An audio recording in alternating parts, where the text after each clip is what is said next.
This is the Man City Fan TV podcast Raw.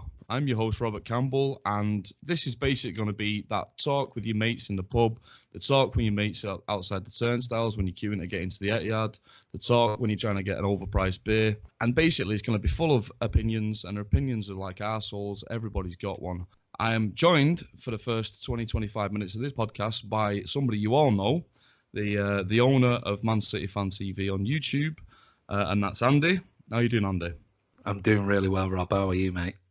I'm doing great, mate. It's going to be a pleasure working with you, hopefully. Yeah, I'm really excited. I must admit, I said that on the live vlog I did earlier. I'm really excited. We've met at games and things like that. Sung some songs together. I've had you on camera and blah blah blah. I mean, I just think you're the perfect person to take this forward in the podcast. Just for the record, I'm usually drunk, so don't hold it against me. I won't be drunk on the podcast, so it's all right. So Andy, you run quite a successful YouTube channel there, talking about Manchester City Football Club, and that's obviously the Man City Fan TV YouTube channel. You've cornered your own piece of the market, and now you're looking to branch out.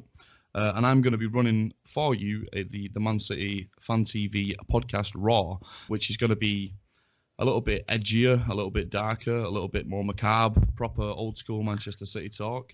And you're happy for me to take the reins on that. Obviously, we'll be working closely together, and you'll be on it every now and then. You'll be coming in, sticking your 2 pence worth in. It'd be a chance for you to exercise any of your demons that you have, because obviously you've got to be a little bit more business-like when it comes to the actual main YouTube channel. You've got a wide and varied audience, which is fantastic, and the wide and varied audience is welcome to listen to the podcast as well, obviously. But you just have to be aware that it's going to be a little bit more adult in nature and a little bit more, I wouldn't say honest, but brutal maybe. I've been chatting to you for months and months outside the Etihad and things like that, for when I've been doing videos and things like that, fan cams, and we've had chats and over the last few months, and then last week we had a proper chat, basically prior to, actually we met up at the parade, and we were having a proper full-on City chat about all sorts of things. And I was pissed then as well. I know. Well, this is the thing, but still, you talk sense. So I just thought last week you got in touch with me. We got chatting and things like that, and I thought you'd be the perfect person because, yeah, you say it as it is. Like I said, that's why the channel is called Podcast Raw, because it's proper fans talking about like they would do if they were in a pub, or like I said, outside in the concourse area, having a beer, singing and chanting with the mates before the game, after the game, half time. And I've seen you there. We've had chats many a times at the game. So I thought, with your background especially, which is pretty impressive on this type of stuff, I thought you would be the perfect person, and that's why you're now part of Man City Fan TV, and you are totally responsible for running all the podcasts and things. And like you said, I'm going to nip in every now and then. I'm not going to be part of these podcasts. We're going to have lots of guests coming on, and that doesn't mean to say that it's only guests that are Blues who have season tickets and go week in, week out and things like that, because as we know, and there are loads of Blues who have had season tickets for decades, but for whatever reasons, they've gone overseas with work and things like that. Now, if they want to get involved on a podcast, they're more than welcome. We've got new fans overseas who are very, very passionate about Man City. They are part of Man City supporter clubs. Just because they can't get a season card and they can't come to every single game, they go and follow the club in Asia and places like that, then they're more than welcome. But like you said, it is going to be a real chat. It's not going to be sanitized. It's not going to be edited. And there might be some strong language on there. So we just want to make that perfectly clear that this is not like my YouTube channel and the live vlogs and things like that I do. You're going to have to be careful. And there will be warnings there that, for over 18s, perfectly fine. But if you're under 18 and you start listening to the stuff, you may hear some bad language. And listen, everyone gets a calling in life. Some are called to Manchester City, so I don't care if you've been supporting City for 5 minutes or 50 years. You're a City fan. So you've got an opinion. You've got a voice. This is it. Hopefully we reflect that voice fairly. And hopefully everyone enjoys it. So, Andy, You've got yourself a little bit of a reputation over recent weeks. Oh, depends on what reputation that you're talking about. I can only assume that you're talking about the Twitter thing, and I'm assuming that, unless there's something you know, I don't know. I've met you several times face to face, Andy. I've not been hidden behind a keyboard when I've been talking to you. So I've looked you in the eyes and I've seen that you're a man. I've seen that you're a Man City fan as well. I've seen the amount of hard work and hours that you put into your vlogs and to your channel. But what I've also seen is a little bit of drama, I like to call it. Now, we don't do drama personally, and I know that Andy doesn't do drama. So I just wondered if you wanted to sort of clarify anything, clear the air, talk about anything you want to talk about, because this is a no holds barred, nobody gives a fuck, say what you want zone. I'll be honest with you. I was trying to sort of. I'll be honest with you. I was trying to avoid this type of confrontation because I've been busy this week and things like that. So I've been trying to sort of steer clear and give Twitter a swerve, because when all this came about, and I just thought, this is, some of the stuff on there is toxic. Some of it is just pathetic. In the video, in depth, as in what the conversation was about, because clearly. You're talking about all the stuff we're rabbing on Twitter. If I'm is that his name? Is it? I'm assuming that's what I'm assuming that's what you're talking about. Because if that is, if there's something else, please let me know. But all I'll say to you, well, I'll tell you what. You ask me the questions, I'll either turn around and say, no, I'm not going to talk about that, or I'll talk about it one way or the other. Because, as you know, I made a video. The day after it came out on our YouTube channel, Man City Fan TV, and I'm not prepared to talk much more about than what I said on there, because that's in the public domain. Listen, that's fine, but as far as I'm concerned, Twitter, or Twatter, as I like to call it, is a bit of the Wild West. And from what I've heard and what I've seen, I've had various sources reporting X, Y, and Z to me. There was a lot of something over nothing. A lot of people blowing smoke up other people's asses. A lot of people trying to set you on fire. Not literally, obviously, but, you know, there's no smoke without fire and all that stuff. I don't know. I don't know. I've been threatened to be stabbed and all sorts of stuff on Twitter. Oh, wonderful. Yeah, by these keyboard warriors. But, hey. Yeah, there's a lot of I mean, I've heard that there is a big problem with teenagers and knives on this, so I hope that doesn't come your way. Listen, you put yourself out there, you're going to get abuse regardless, aren't you? But absolutely.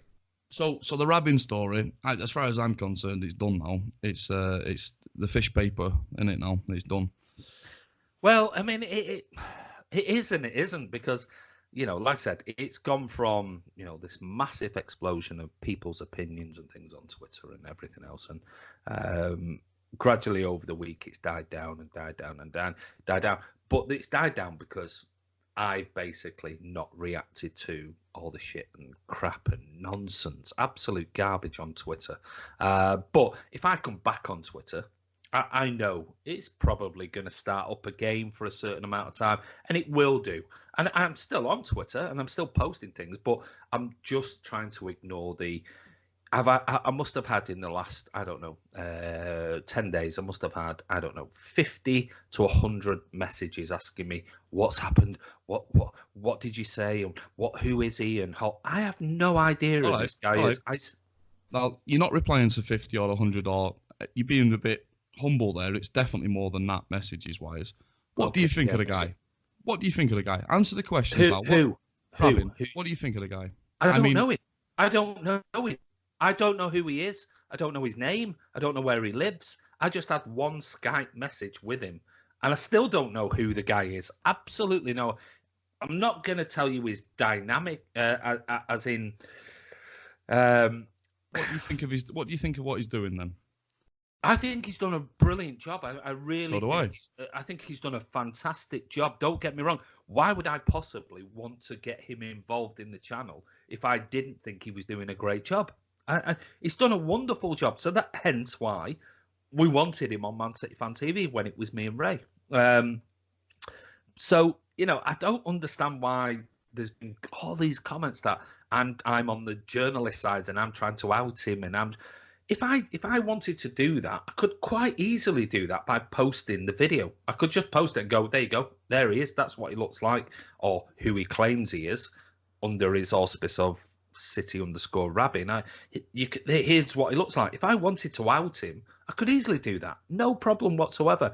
That was never, ever, ever the intention of what we were doing it for. And the Skype call was a simple chat to try and say, do you want to come on the channel? What do you want to do?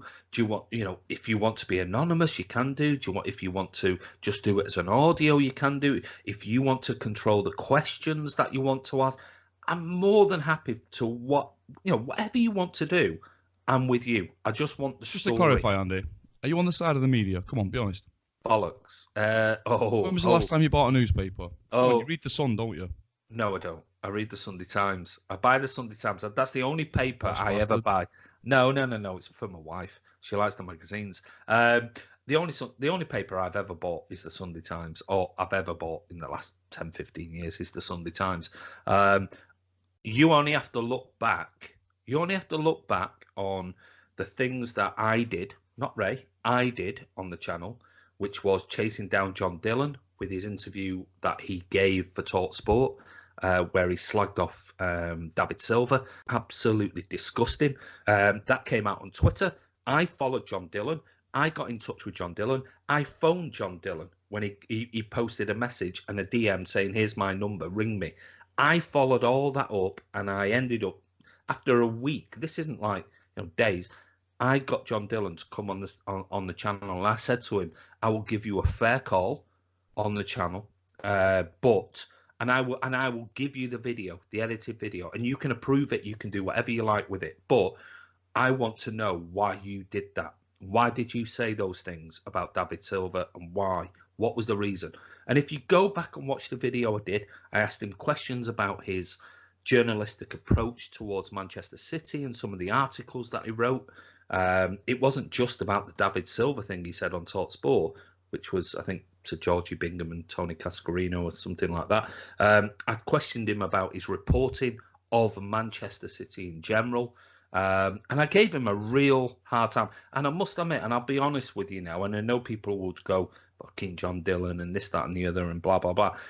He was really, really upset about the fact that we'd called him out. We got him on the channel, and he was devastated that he thought that what he said was construed to what happened in the media. And I said to him, if you watch the video, you can watch the video through.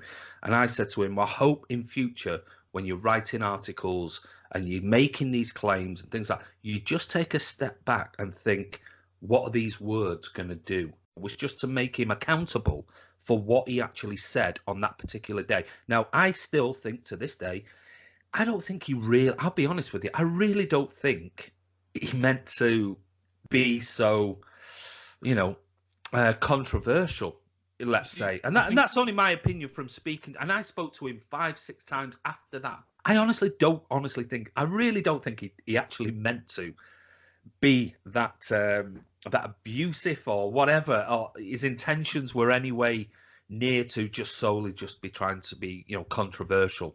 But he did, and it was. So I dealt with it, and I called him out, and he kindly came on the channel, spent hours upon hours upon hours of interviews. Not one of those were ever released. I never released anything of the real DMs, conversations that he actually took. He told me 10 times more that was on than was on our video. I never once would ever put that in the public domain, ever, ever, ever, ever. Which I thought, great. And then we had Jonathan Northcroft on the channel. I interviewed him outside the Etihad, talking about human rights and the articles that he wrote personally, and called out Matthew Said and everything else to him. And he agreed that maybe there needs to be a shift in the way that journalists report on certain issues, maybe sticking to City report. On the record, or it's on the channel. The video is on the channel. The video is on the channel. That's quite surprising for someone like him. I mean, we've all read what he's wrote. He's not Matthew Said. Sorry, Jonathan Northcroft. Not Said. No, I question because he knows Matthew Said very well. And I said to him on camera, which is on our channel, I said to him, I think the rats comments by Matthew Said and everything is disgusting. And so I've gone after these journalists, questioning. I've done it. Ray's never done it. I've done it. I've gone after those journalists, basically saying, it's not acceptable. So when you're saying to me, am I in with the journalists and things like that? No, I've gone after them. Now, Jonathan Northcroft, I don't want to put Jonathan Northcroft in the John Dillon category and what's happened. Jonathan Northcroft has always been extremely helpful towards the channel, been very open and honest. And the stuff we did with Colin Savage, Press Switch Blue on Twitter, on FFP stuff, he was really interested.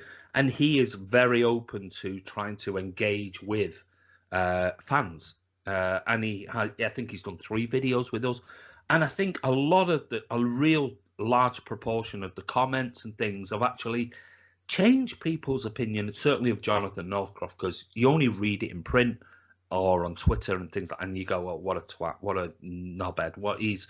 And actually, when you see him on video, he's not. He's really sensible, and he will take your opinion and go, okay, yeah, I understand what you're saying, and maybe I need to think about the way I report things. So if people try and accuse me of trying to out him rabbing, I mean, I find it absolutely pathetic. I mean, yeah, there's not much more I can say with regards to that. All I'll say is one thing, and that is, I just want to clarify just one issue, and then we can move on, because I'm not going to expose the content of the video. I've said that on God 1,000 times. I've said it to Rabin himself on the direct message. I'll never make this video public, ever, ever, ever. But if you want to know the series very quickly, the very series of events were Rabin's come out and made some brilliant points against journalists themselves as a group, and everyone knows who's out there, Miguel Delaney, Nick Harris, all the others, Rob Harris, etc., have all attacked him personally. Now, he's already claimed on Twitter, prior to all of this, that he was really, really concerned that he was going to be attacked verbally, and he didn't like that type of stuff. So that happened, but he chose to continue to do this, and his articles were fantastic, absolutely amazing. And I, for one, loved them. I love reading them. So why would I ever want to out him? Then I contacted him to basically say, Rabin, are you interested in coming on Man City Fan TV? You don't, obviously we don't have to show your face and things like that, but I'd be really interested in, your thoughts on these journalists. I don't care who you are. So he said, well, I'm not too sure. These journalists are really attacking me and blah, blah, blah. So I said, fine, whatever. So I left it a week and then contacted him again and basically said to him, are you still interested? Do you want to come on? You don't have to. It's up to you. And he said, well, I've already been approached by another podcast. So I thought, oh, okay, fair enough. And he went, look, no disrespect to you. The podcast asked me a few hours before you did, so I'm going to agree to go on to theirs. It's only right. And I said, fine, no problem whatsoever. I understand, but we're not going to have you back on Man City Fan TV, if I'm honest, because if the podcast, which is a popular podcast out there, you tell the story to them, we're just regurgitating the same sort of stuff. And it's not really, and you're not going to be on camera anyway, so it's going to be the same sort of conversation, so it's no problem. But I totally understand. He said it was coming out at the weekend. So the weekend passed. I was following this podcast thinking, where's this audio? I would be really interested to hear it and what Rabin's got to say. Nothing. So a few days later, I contacted Rabin and I basically said, oh, where's the podcast? Did you do it? How did it go? I hope it went really well. And he said, oh, one thing, and I'm not going to reveal what he said in the DM, but basically it didn't happen. That simple.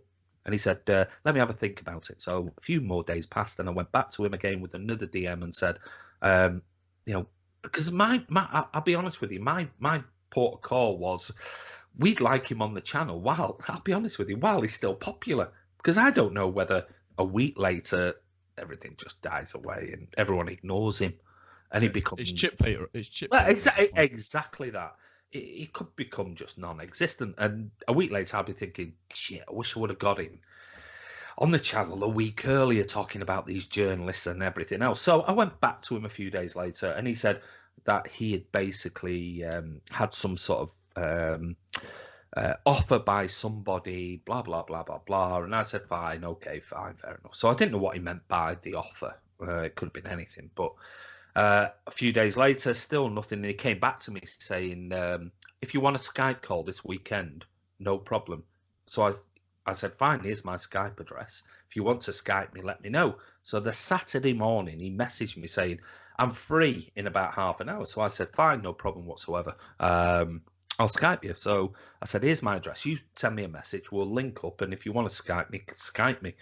It ended up like 2 hours later because he was busy with something or other. And now, if Ray was involved in it, it was a three-way conversation, I wouldn't have recorded it. There'd be no point in it because this was just solely a chat about what we're going to do in the future, and do you want to do this, and what do you think, and what do you want to talk about. But Ray wasn't involved in it, so I thought I'll record it so I can send it to Ray. Ray can watch, because I didn't know whether this was going to be 10 minutes, an hour. Some Skype calls, as you know, can last for an hour and a half, 2 hours. So I didn't want to sit there writing every single point he says about I don't want this, or I don't want that, or I didn't know exactly where the conversation was going to go. So I press record. Now, if you know Skype, you know straight away if somebody is recording you, because it says Robert is, like at the moment, Robert is recording the call, blah, blah, blah, blah, blah. It would say something like that. So you can clearly see it immediately as you press record. Immediately, it's right there. So we start the conversation. We have a bit of an intro and how are you and everything else and blah, blah, blah.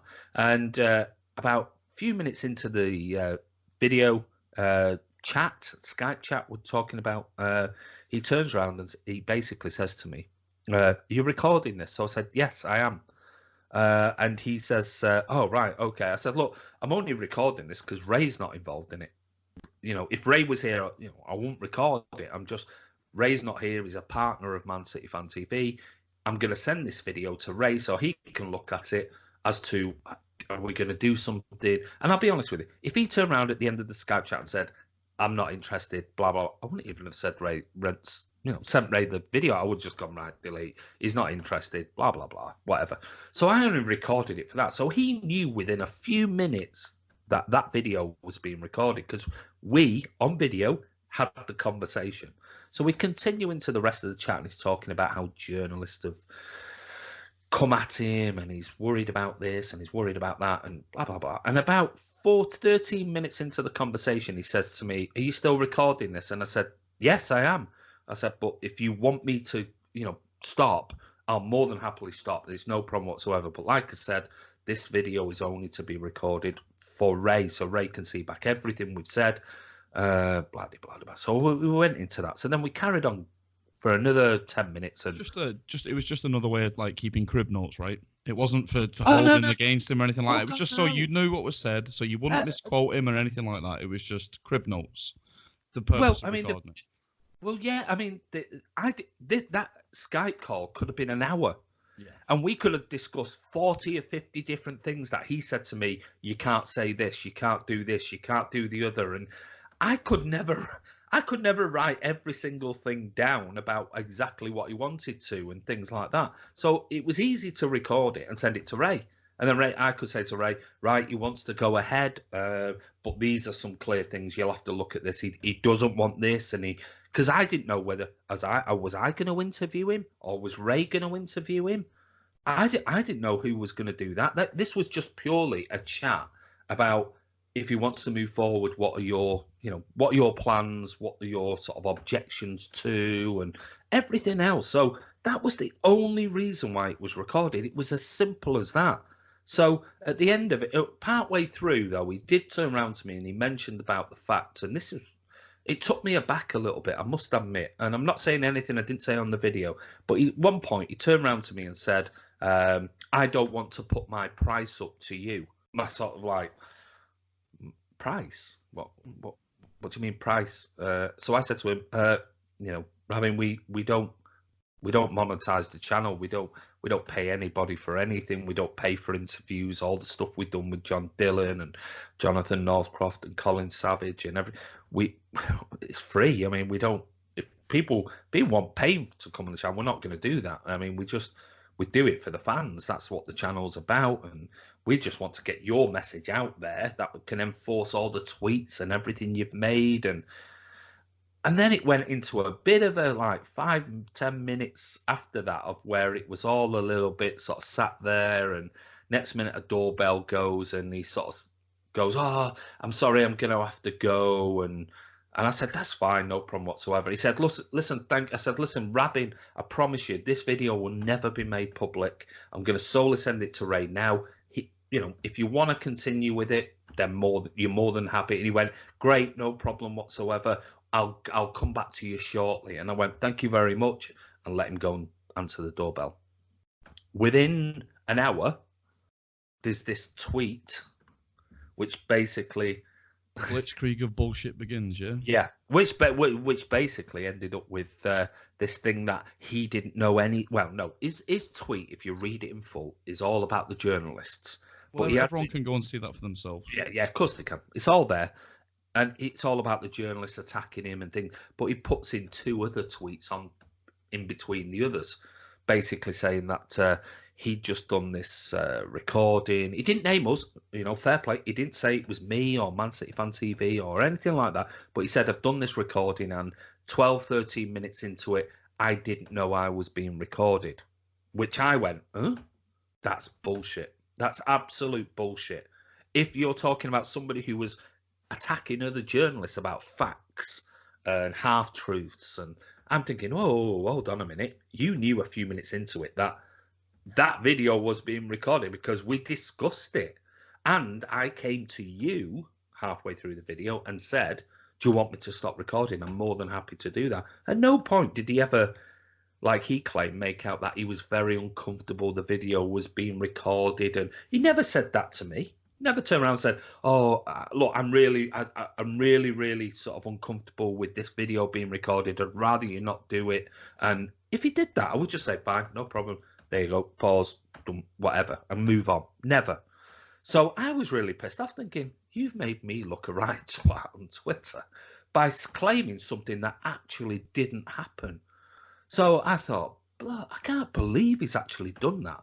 And so the association with all the tweets about the journalists attacking him, then he adds those 2 other tweets that sort of claim that he was uncomfortable and he didn't know any... He didn't say at any point in that tweet, I knew I was being recorded, but I was forced into it. I didn't know I was being recorded until the end, or I didn't know, whatever. He just basically said he didn't know until 12, 13 minutes into the video he was being recorded. And I just thought, that's bullshit. That makes me look a right twat. And like I've done it without your knowledge, and I've been underhand and things like that. And I thought, hold on a minute here, what's going on? So next minute, me and Ray had sent the video to Ray, and Ray had sort of basically posted stuff. Well, this is what I was going to ask you about next. I mean, you've mentioned Ray a couple of times. The Sigh, okay, but Ray was a contributor to Man City Fan TV. Yeah. Every time I saw one of his videos, he was decent. He was a good guy. But I guess obviously that partnership's ended now. Yeah, finished. Do you want to say? Have you got any 2 cents on the matter, or is it just done? Yeah, I'll be honest with you, mate. It's pretty much done. It's done. It is what it is. Ray's said what he wants to say on his new YouTube channel and things like that, and I've said on numerous occasions, good luck to him if you want, whatever he wants to do. I'm not gonna go tit for tat and things like that. He's done what he's done for his own reasons. Now, the only thing I did say, and the only thing I want to say is, I made a video where I turned around and was talking about the Nick Harris, and if you've not seen it, well, Nick Harris turned around and started stirring even more shit for me and for his own benefit, because he just started turning around, well done Aviation Blue for exposing Rabin, and which I just looked at it and thought, fuck, that's the 5th nail in my coffin, because you've got journalists now trying to throw me in the river and under the bus by saying stuff like that, even though I know it's complete bollocks. Absolutely. Well, journalists are always in siege mentality. Of course they are. And he turned around and he posted all this, and then people were aggressive against him. But I'm thinking, when am I going to be linked to this? And I was waiting for it, and I went back on Twitter and said, you can fuck off, basically. I want nothing to do with you. Andy, don't worry. You stuttered there for a second when you said fuck. Yeah, I know. Yeah, I know, but I'm so used to on my YouTube channel. So I basically just told him to fuck off, and I don't want any association with you whatsoever. So please don't be coming on my timeline telling me that you are in support of me, and it doesn't do me any favours, basically, and I want nothing to do with you. And this went on all day. There were City fans giving him fucking loads of dogs abuse, but I kept getting involved in it, as in my Twitter account was, oh, Andy's been a bastard and he's sent this to, he's in cahoots with, because of Nick Harris's tweet. So in the end, I just thought, you know what? I don't have to explain myself. If people really who know me think I honestly am in cahoots with Rob Harris and Nick Harris and all the others, then you're fucking stupid. You are pathetic. But then what Nick Harris did, which changed the whole dynamic of everything, he posted a tweet which basically said, thanks, Andy, for direct messaging me the video of Rabin. It was a very interesting view. Well, you can imagine when I read that, I went fucking apeshit. I bet you fucking loved it, mate. Oh, my God. I went apeshit. And I just thought, you absolute twat.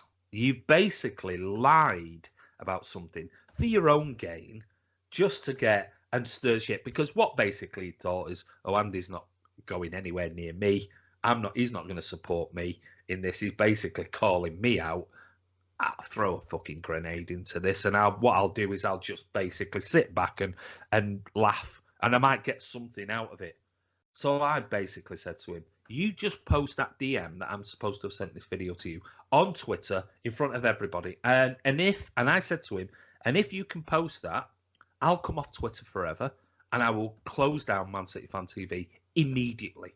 Immediately. Nothing.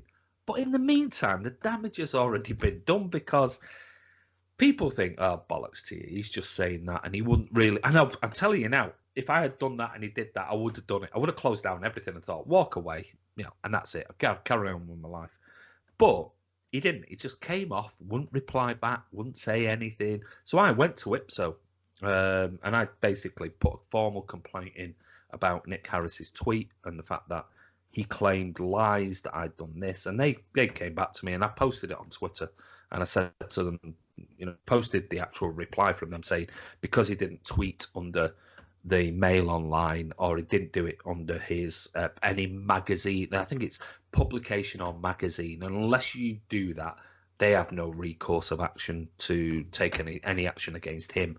But he'd already done the damage. He'd already done it. So on top of the shit I had by fucking imbeciles on Twitter who were, just gossip mongering. I mean, like fucking washerwomen, over the bloody, you're washing that song on the line, the old sort of Les Dawson sketch and everything else. That's what they were like on Twitter. It was just like this explosion of gossipers. Creating all sorts of shit. Sounds like they're not getting enough homework from their school. Well, it's either that or they're not getting something from home, because some of the stuff was it was pathetic. I mean, it was we all like a bit of a gossip now and then, but some of the stuff was just like pathetic. And I was thinking, Jesus, get a life for fuck's sake. Go and do something. Go and take your kids out, or go and spend some time with them. Get off Twitter if that is all you're gonna do, is create this drama over something you. And the key thing is that nobody except for me, Rabin, and Ray, nobody knows what was in that video. And that includes me. That includes me. I ain't got. Oh yeah. No. Other than what Andy's telling me. No. You know nothing. I've never shown this video to anybody, and I never ever will, ever. I promise you.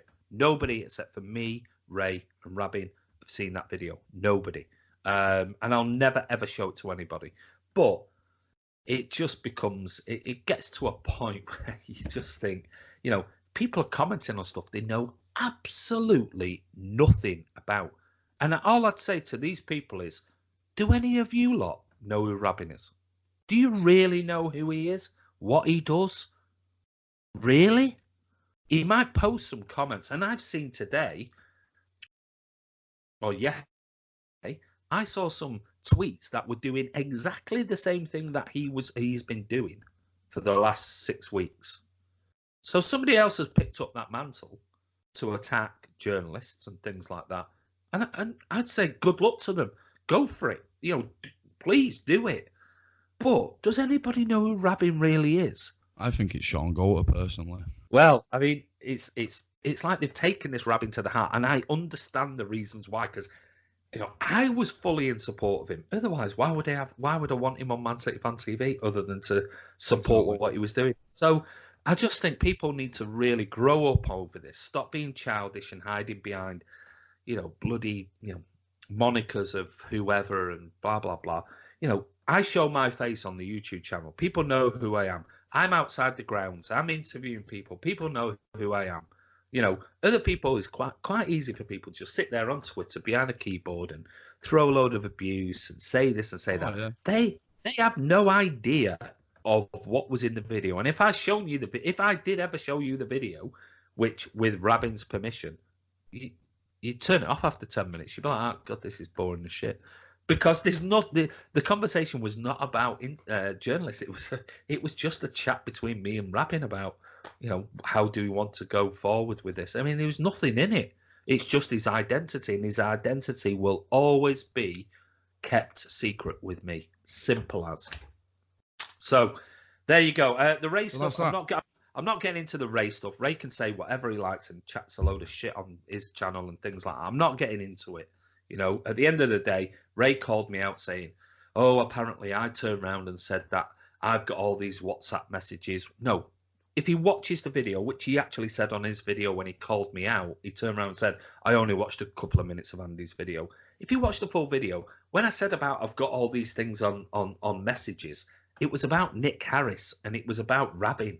It wasn't about Ray, because the conversation between me and Ray that happened wouldn't prove really much. Either way, it was just a massive argument over something, because everything that was, if you wanted to know, was all in a WhatsApp call and a massive argument between me and Ray. But my point was, and I'll clarify this so you can go back and watch all the videos and everything else, Ray never told me he was leaving Man City Fan TV. Never once tweet. He never once messaged me to say, oh, by the way, I'm pissed off with this whole thing and blah, blah, blah. I'm leaving Man City Fan TV. And if he did, I'd say, right, fine, fair enough. Okay, fine. Do whatever you want to do, blah, blah, blah. He's never once told me. He told Twitter, he told the whole Twitter world and Twitterati that he was leaving Man City Fan TV. He never told me. Never once said anything to me. I understand why. I've got an inkling why. And I know that after the abuse that he gave Stephen from Esteemed Company on Twitter in January, and that all exploded when I was doing a podcast with Bolt from the Blue, he got some absolute horrendous grief. I mean, it was horrible. And that's why I'm not blaming him if he wants to leave Man City Fan TV, because he thinks the fallout from this could get him more grief. I only assume he thought, I don't want the fallout that he got. But at the end of the day, he left. That all happened in January with the Steam Company. Did I leave? Did I turn around and message him or message Twitter to say, right, fuck this, I'm not getting involved in all of this shit and the crap that's coming your way and blah, blah. No, I stayed and I fought his corner and basically said the facts are the facts and blah, blah, blah. What did he do? Throw me under the bus on Twitter. And then one or two of his other comments were when people were questioning this whole furore around Rabin was basically... he turned around and said, when somebody said, so who is it? And blah, blah, blah. And it must be one of them and it must be this. And his tweet was, well, I'm still here. So, I mean, I was left thrown under a bus. That's why I made the video saying it was me. Because I was going to leave. I was going to leave everything to say, I'm just going to ignore this crap. It's just it'll blow over. I don't know how long it'll take, but it'll blow over. But when he said that, that was it. I was left with no choice, because the next 2 hours of tweets were, well, it can only be Andy. It can only be this. It can only be... And all the fingers were being pointed at me on top of all the speculation. So it was like, this could get really out of hand and things like that. So that's why I made the video. Anyway, right. So there you go. All you twatterati out there, can we draw the fucking line under all this now? It's done. Andy said his piece. He's taking a sip of water because he's spitting feathers after fucking declaring he said his piece. Right, so I'm Robert. I'm going to be your host for the Man City Fan TV podcast Raw. We're going to try and do it weekly, bi-weekly, monthly. Something we'll figure that out at a later date, but you'll be the first to hear when you actually tune in to Andy on his YouTube channel. I'm going to talk to a wide and varied, educated, undereducated bunch of Manchester City fans about all sorts of bollocks. Mainly, we'll try and keep it City focused, but we might have the odd rant. But who doesn't love a good rant?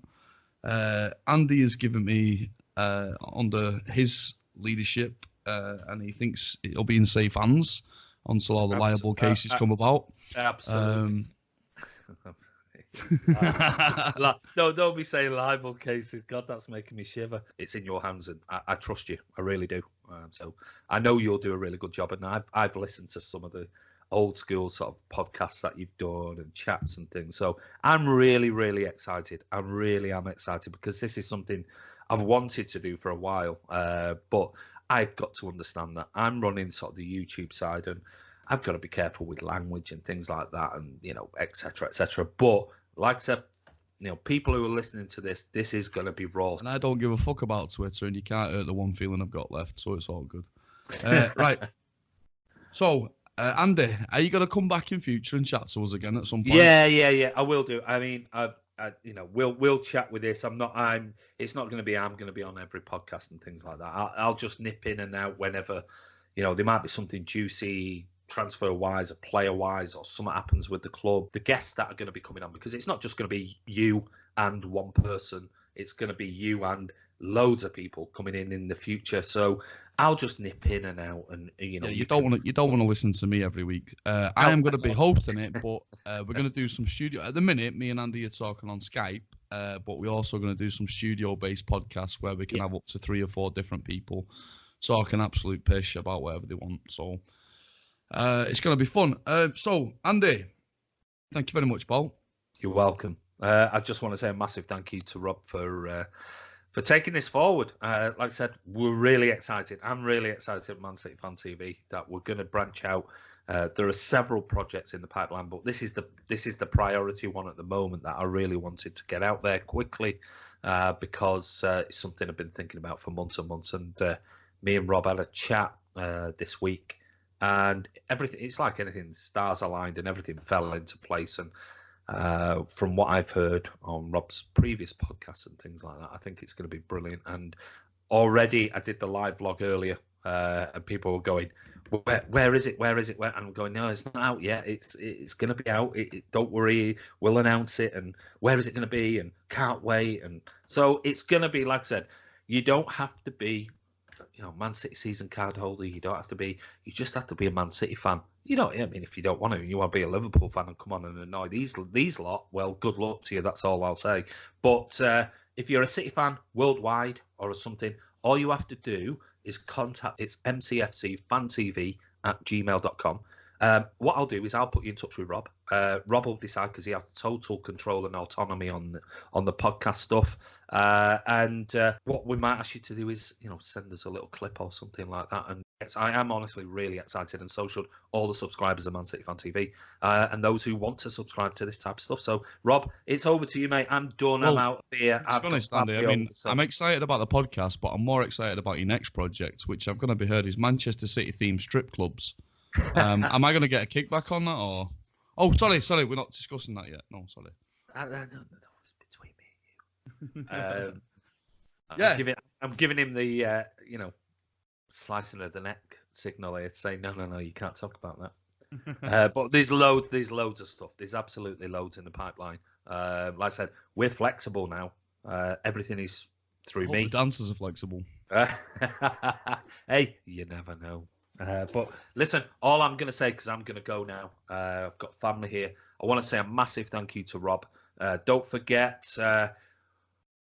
this we'll decide what we're going to do. Is we'll probably get a bit of feedback on the podcast when it's eventually put out, and everyone will know on Man City Fan TV by now. So if you're listening to this, you'll already known that I've done a video promoting this. It'll be on Twitter and social media and everything else. Have a listen to it. If you like it, if you don't like it, give us your comments. Like I said, if you don't like it, just listen to it out of spite.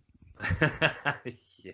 I'll tell you what, go on Twitter and just make up a right load of bullshit. Talk a load of bollocks about it, yeah. Yeah, there you go. But give us your feedback. Like I said, we're going to put it on all sorts of platforms, but the idea is it's also going to be on playlists, as you now know, if you're watching it from the playlists.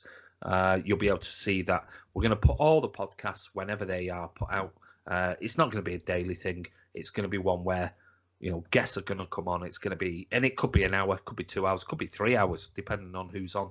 And it's one of those where if you want to go for a run for an hour or two, put your headphones in, listen to it on iTunes or whatever else, and laugh and joke and think, oh my God, Jesus Christ, did he just say that?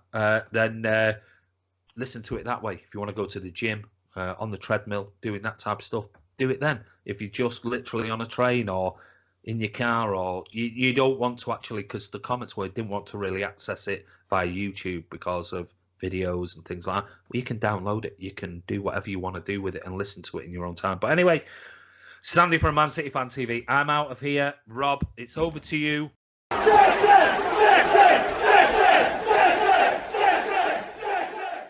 So I'm joined by Tony Butterworth. Tony, I believe you're a Manchester City fan. Allegedly. What allegedly in what regard? That I am. There you go. Fucking hell. I just thought I'd be a bit fucking, glib. A bit glib, yeah. Right. So, Tony, you've been going and watching City since what, 2008?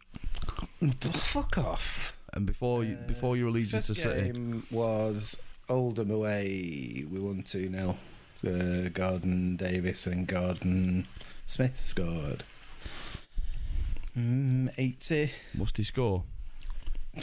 It was a year after we signed him, didn't we? So it was a year after that. In fact, it was the same year. It was in the December 84. When it 83 that when they beat them. So in 2008, when Sorry, they didn't beat them, did they? They got beat by. They got beat by them. Should have beat them. Yeah, because you didn't score. Yeah, no, but that was my first game, and then I started going on my own a little while. Came back from a holiday, bought a season ticket with what I had left out of being on holiday. Started going on my own then with a few lads who I knew from around the pubs in Rochdale, and then sort of stopped going for a little while, but then started going with my now wife in 1990, probably. First time, Liverpool game, and we got season tickets, and I've had one ever since. So that's the story you're telling, and you're sticking to it. Yeah. So it wasn't when Chelsea started, when City got that money in 2008. Was it? Fuck. Is that when football started? Football started when the Premier League started. Sorry, yeah. No, actually, no. Football didn't start when the Premier League started because Liverpool have never won the fucking Premier League. It started whenever Liverpool when did Liverpool last win some major domestic silverware? Domestic. They won an FA Cup or something. Did they? What, when... fuck no. Houllier? Fuck it, I'm useless at us. Never mind them cunts. Yeah, that's fair. I mean, you haven't got much for the memory. No. City, by the way, won the league this season gone. Did they? I thought Liverpool won it in December. Well, I mean, they were 10 points in front. Yeah. I thought they had a parade and everything. No? They did have a parade for the Premier League runners-up. Right, yeah. They also won that trophy from Europe. The one that's a straight knockout competition after the group stages, and the one you can actually win without winning a game. Well, you have to win a game. No, you don't. Well, Tottenham won our game against us. Yeah, but you don't have to win a game. If you drew all your group games 0-0, and one other team wins all theirs. Because you get the away goal. Yeah, but that doesn't count anymore, I don't think. I think they're scrapping that off the away goals. You can still do it now. Put it this way, when them twats won it last year, you could have done it. Who won it last year? Actually win it, I really can't say.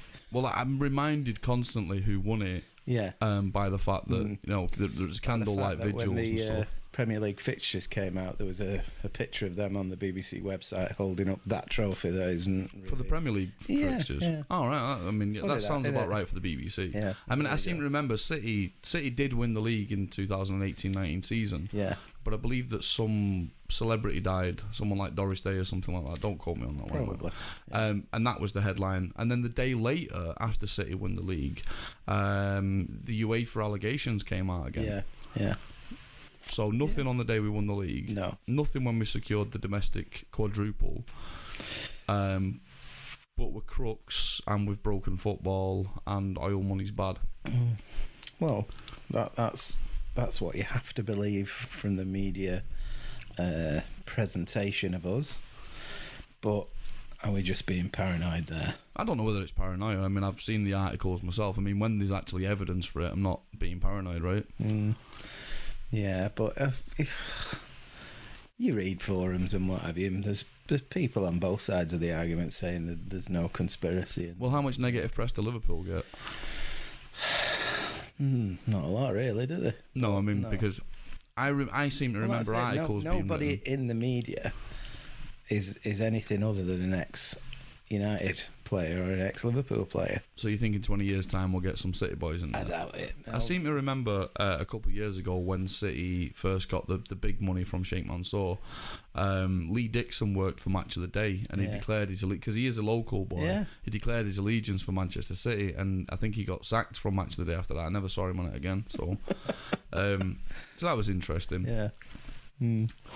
But I mean, you've got to remember that when your academy produces players like Virgil van Dijk and Mo Salah and Firmino, I don't know, they're the same guy. Who knows? They've both got shit names. They're not Fernandinho. Alisson, all kicked a ball between jumpers for goalposts on Stanley Park as kids. Yeah. Went to the Liverpool academy and obviously cost the club nothing. And then they used they did have one foreign player, but that was Coutinho. And the money that they had for selling it. Well, actually, sorry, his nan was from the Wirral. Yeah. His nan was from the Wirral, so they used the money from selling him to those dirty bastards at Barcelona. Yeah, because they're dirty money as well. And they obviously rebuilt part of the ground with that money and reinvested it in the local community. Yeah. So that, I mean, what a family club, really. Yeah, yeah. Legends in their own lunchtimes. I didn't really want to say that, but there you go. Oh, you being nice, Tony? No. So Tony, so you have been a City fan for a while. Yeah, all my life, near enough. I was about 8 when I first started following them and wearing a shirt and getting my auntie to buy me one for my birthday. That was like 1970. That was when I was glory hunting, when we nearly fucking them Scouse twats again. Pipped us to the title by a point, didn't they, in 76? But you won the League Cup, though, right? Yeah, but Does that trophy mean? Did that trophy mean anything then? Because we keep getting told now it means nothing. Well, I don't know why teams actually playing it. Because I didn't even register it at the time. But you register the Carabao Cup now, right? Yeah, Carabao. Come on, it's an important trophy. A lot of people. Of course it is. It's a domestic trophy. Whatever they fucking say. It's still a domestic trophy, and if you haven't won a trophy for 22 years, or whoever it is who hasn't won one for a million years, why not win that one? It's the piss easiest one to win, isn't it? Do you remember when we played Liverpool in the Carabao Cup about 3 or 4 seasons ago, and we beat them on penalties? Yeah. Did that trophy mean something then? It did. If Liverpool would, I'm saying if Liverpool would have won it. Oh yeah. It meant something. It would. Because I know that they put out a youth team and we just put oil money out on the pitch and ruined the match for everybody. Yeah. And we had no one in the crowd stands either. No. I wonder what, the Community Shield this season, as it stands at the minute, is going to be City versus Liverpool, right? Yeah. I don't think anybody will be there, really. Empty stands again? Or are we all going in fancy dresses seats? I'm not going. So that doesn't do it for you? Not at all, no. Not really. So what's the point in that match then? I mean, because Pep considers that a trophy. Yeah. So do I, actually. It's a fucking trophy. Well, it is. You get awarded some at the end of it. It's a trophy. But it's a curtain raiser for the season, and I've never done it whenever we've been in it, which is not very often, apart from recently. But no, it's just not my thing. Simple as that. That's fine. But when they win it, it'll be the best trophy. Oh, there'll be another bus tour, definitely. Yeah. So, yeah, we just have to make sure that's not the case. Fuck them up again and again. You must have enjoyed I think it was at Chelsea we played pre-season in that last season where Phil Foden had a fucking cracking second half. Yeah. I enjoy the games. It can be a good match. Yeah. For me, those matches can be better than fucking Champions League matches, for example. Maybe. Speaking of the Champions League, by the way, what did you make of the our Champions League exit this past season gone? Well, they definitely don't want us to win it. That organisation is the fucking bentest bunch of wankers born on this planet ever. Everything they do is subject to scrutiny as fucking cheating. That draw where they do it all in those fucking open pots, but you never see a close-up of the hand in the pot touching the hot and cold balls. Yeah, 30 fucking yards away. Oh yeah, I'm doing this. Just, it's staggering how brazen they are about it. Anyway. So hold on. So that's a bit of conspiracy there. Do you actually believe that there is some, or do you just think that we've got shitty draws? No, but I do think they've got an agenda about us not winning it. Definitely, they really don't want us to win it because it's against all their creed in terms of how we've come to get our money. They want their cartel. Well, Real Madrid have won it. Yeah, but aren't they they're state part sponsored? of the cartel, aren't they? The state sponsored, though, aren't they? Yeah, but it doesn't matter. They're part of the cartel. The cartel exists with all those names that you want to name. Who's in there then? United? Liverpool? I really don't want to talk about them. The two Spanish wankers, possibly the French wankers. No, I don't think they like PSG. German wankers. Well, I don't know. They've got someone on the fucking board now. What's all that about? Fucking things happened when they went to CAS. Oh yeah, no case to answer now. Fucking funny that. There was before. Why not now? Oh, we've got someone on the board. So what do you think about our CAS case then? Do you know the I don't details? know the ins and outs of it, really, no. I'm talking out my arse here, but as far as I'm aware, we signed some under-15s players or something like that. We had a case to answer for in 2014 and we paid a fine. But that was because they changed the goalposts in terms of after we'd submitted our figures. Yeah, because we'd got through the original goalposts, but you changed the rules. Yeah. That's how it works, Tony. Nobody knows about that. How often do you hear about that? Well, you just change the rules on the fly when it applies to City. That's the point. Yeah, but nobody knows that apart from us. Nobody's sat in a. I've never read it in a newspaper saying that UEFA changed the rules after City had submitted the figures. Once. Never. So. And it was funny the way Caldoun fucking said, we'll take the pinch at this point. As in, we'll take the fine and whatever they do to us. Knowing that they didn't seriously want to perhaps push as hard as they could there. By the way, if you've not seen that interview already, I think it was about 2 weeks ago now. It was a 2-part interview on the City TV.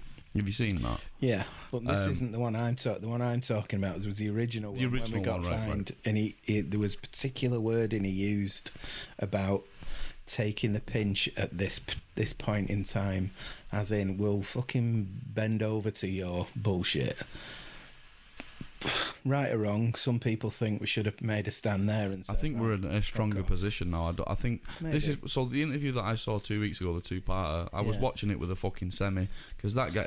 They're serious business, aren't they? Yeah. Oh, yeah. Back in 2014, I think we were still a bit of a fucking wobble. Yeah, we'd won the league twice, but the infrastructure of the club now and everything that they've got going on behind the scenes now, I don't think anyone can mess with us. I think we've got better lawyers. I think we've got all the rest of it. I think if they really wanted, they could fucking break football properly. They joke about it now, but if they did a fucking Kerry Packer cricket type thing and just went round to all the fucking clubs and said, look, we've got all this fucking TV sponsorship deals, we've got, we'll give you this much money, we'll blah, blah, blah, blah. We could break football. It could really cause a fucking Do you want that to happen? Not really, no.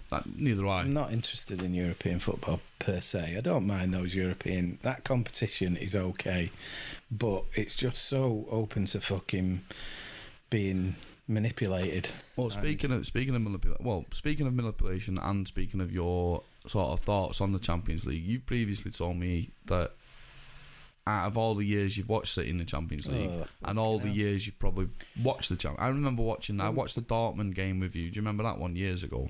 I think it was the about one where Thingy had a good game, Joe Hart. No. The Dortmund game when they got to the final and they lost. I watched that with you, and I seem to remember, like, the Champions League for me is the only interest I've had in the Champions League has been the City part of it because it's City. Yeah. But watching it as a competition, it's pretty fucking boring. Oh, and you said to me that you've only actually seen 5-6 good games in the Champions League. Not even that.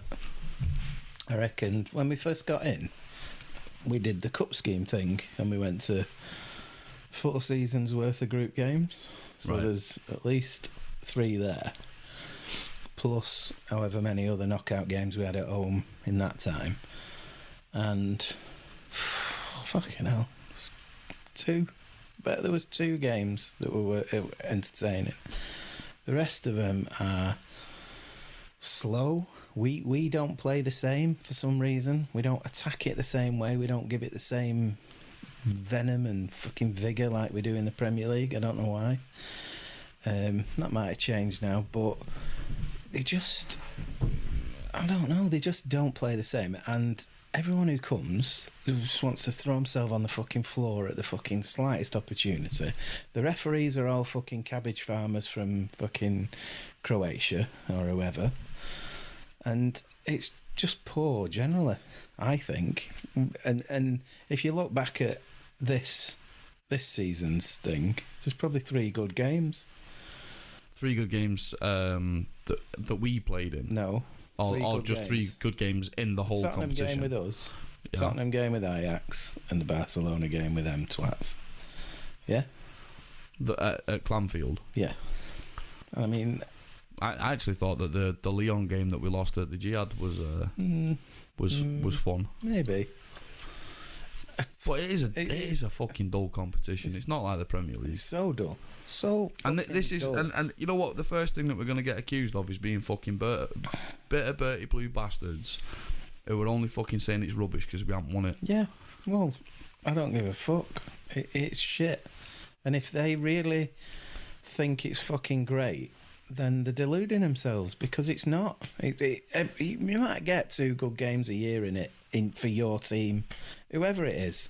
You're not telling me Liverpool enjoyed that fucking final. Oh Jesus! That Champions League final was. How fucking anti-football was that? I mean, that's just fucking UEFA all over. Fucking dodgy handball, whether it was handball or not. That handball rule is horrendous. Changes. It's horrendous. Yeah, exactly. Kills the game. Tottenham don't know what to fucking do. Shall we push? Shall we not? Liverpool sit there, do fuck all.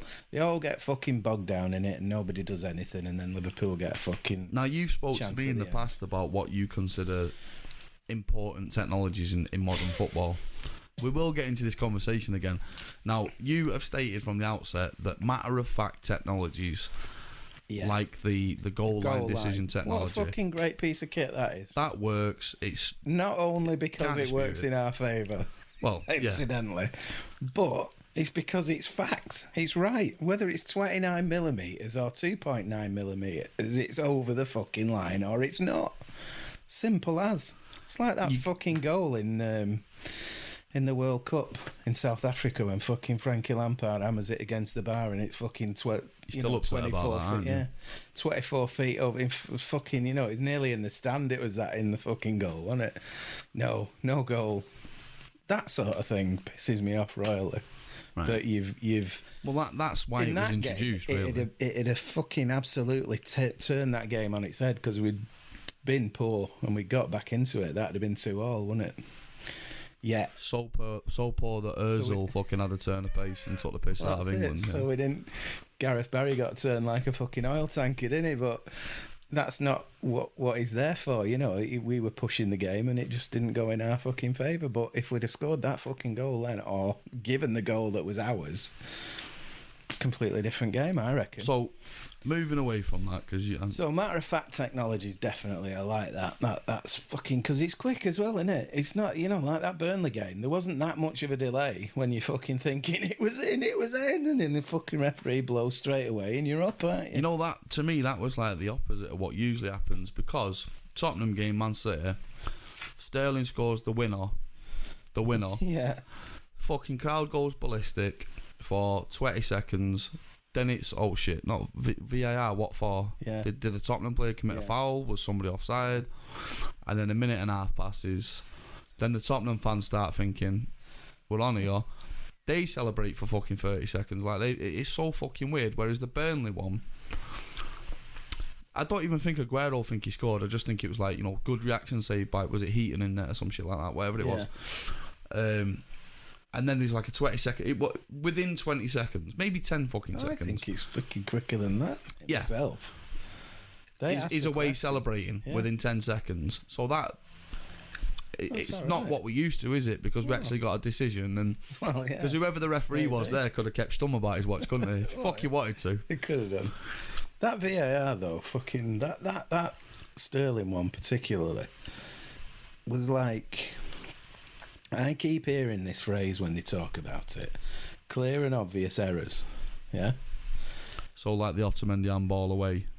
Was that clear and obvious? Something where like the PSG game, the opposition are going fucking mental because they perceive that the goal shouldn't stand. Did you see the Scotland? I mean, it's women's football, admittedly, but I'm quite enjoying What's wrong with women's football, Tony? Nothing at all. Not a lot of people may have watched it. I watched it. Did you see it? I thought it's got a global audience. Scotland there's 10,000 articles on the BBC website about women's football. Scotland so surely it's massive, right? Who did they play? Holland. Was it? Holland. Can't remember. There was a fucking handball decision in that. Did you see it? No. It was the most blatant handball you've ever seen. 5 Scottish girls were going fucking mental. And I mean mental. Scottish? Yeah. Nothing. No penalty. Go back and look at it. Complete fucking nailed on like you've never seen. She might as well have been playing basketball and throwing it in the fucking hoop. Nothing. Now, where's the rule here? Clear and obvious errors, they're all going fucking mental. Wait. Clear and obvious errors, they're all going mental. Nothing. Referees made a decision, final. Well, it's wrong. Clear and obvious error. Wait. In our game... fucking everyone was going mental. Tottenham were all on the floor. Fucking we're out of this competition. Nobody fucking said a word about that goal. They all thought it was a goal, Tottenham players. Who says? Go back and look at that. To find the shittest fucking... that fucking offside rule where you're going the opposite way. And you're receiving it when you receive it onside. I believe that it's gaining an advantage, but he wasn't. How can you gain an advantage going the opposite way and receiving the ball behind the fucking line? Let's not talk about that goal for a minute.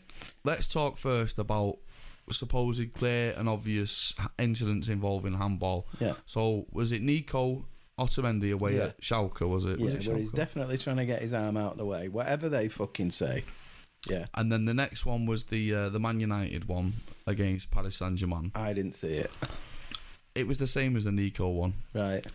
They don't get it. They don't get it. And then there was another one. And then there was the Loriente one against City. Yeah.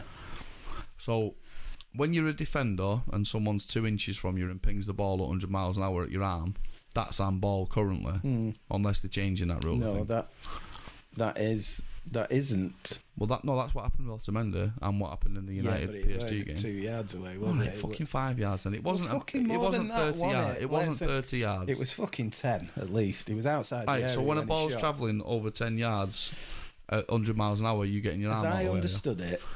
Listen, previously, when a guy's fucking waving like the shaky hand man like that, and it hits his arm, then it's a fucking handball. Yeah. If it's anywhere over his body, in my opinion, it's not a fucking handball. It could be protecting his bollocks, it could be protecting his throat, whatever. But now it is, and that's stupid.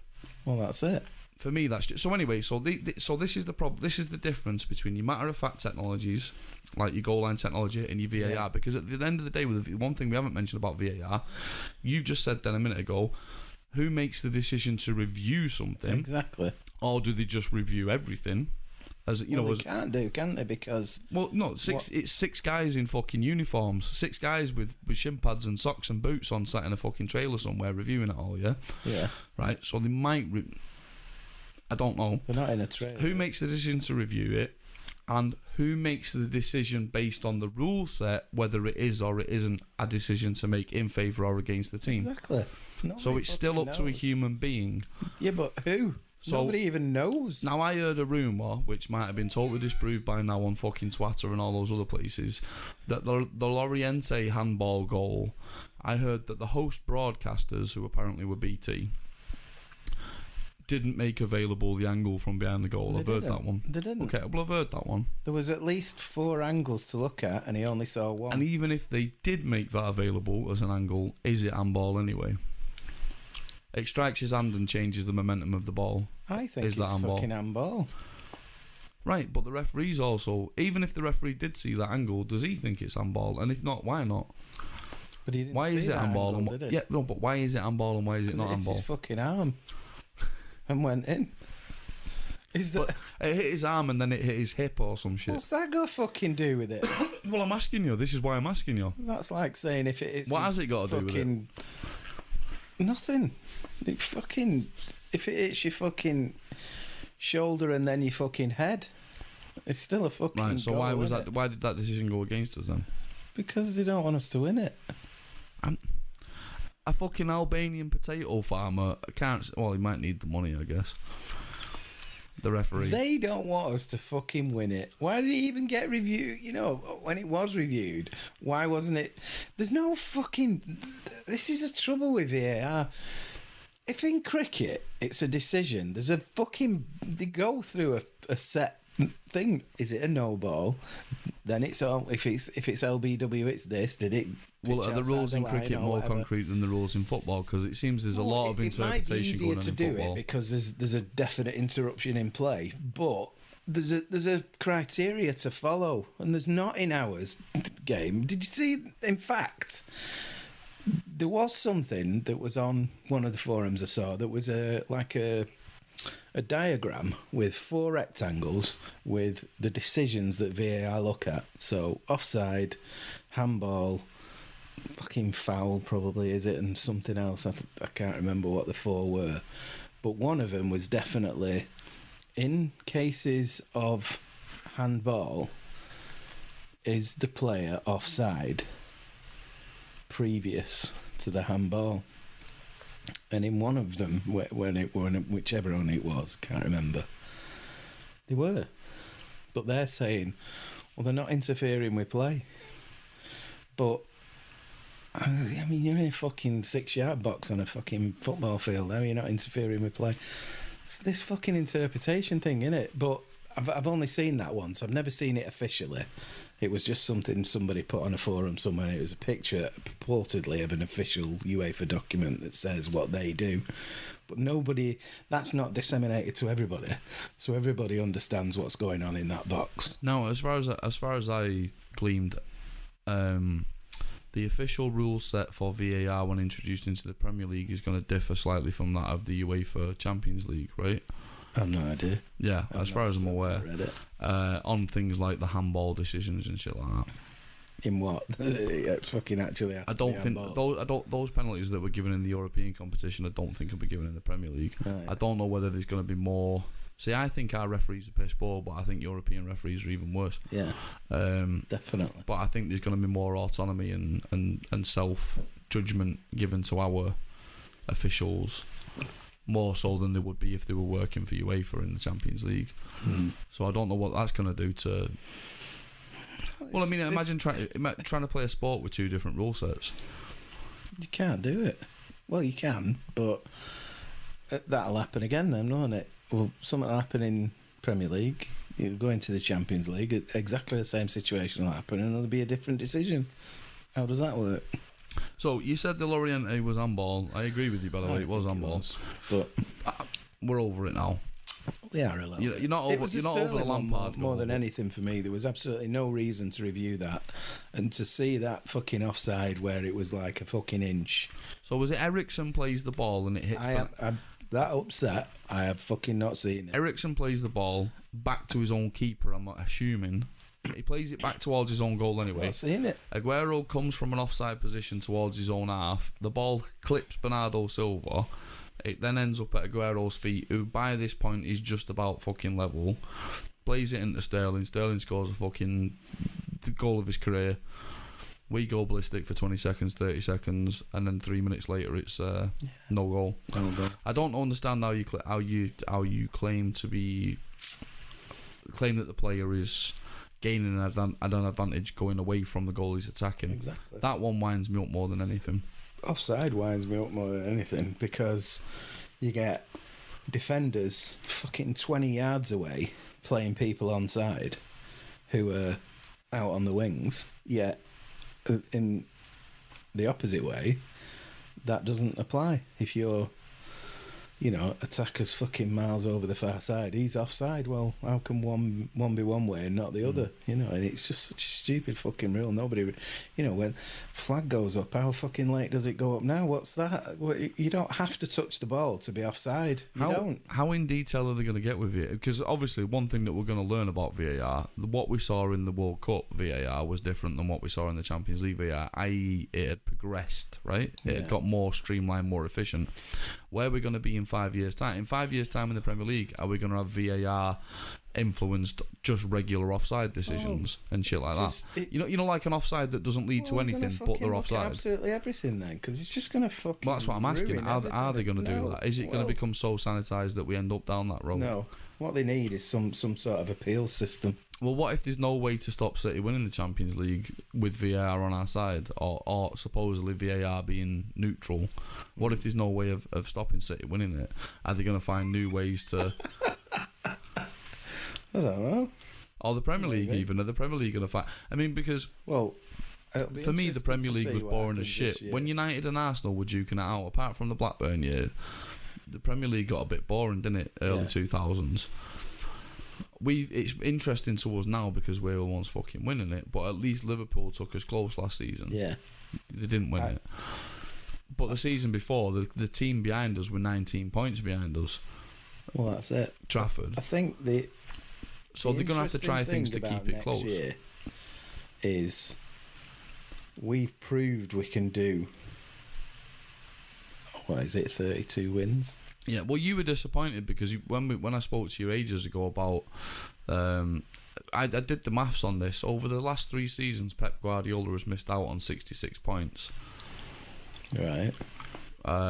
So what's the maximum available in the season? 114, is it? No, it's more, isn't it? Whatever it is. Anyway, we've missed out on 66 points over 3 seasons.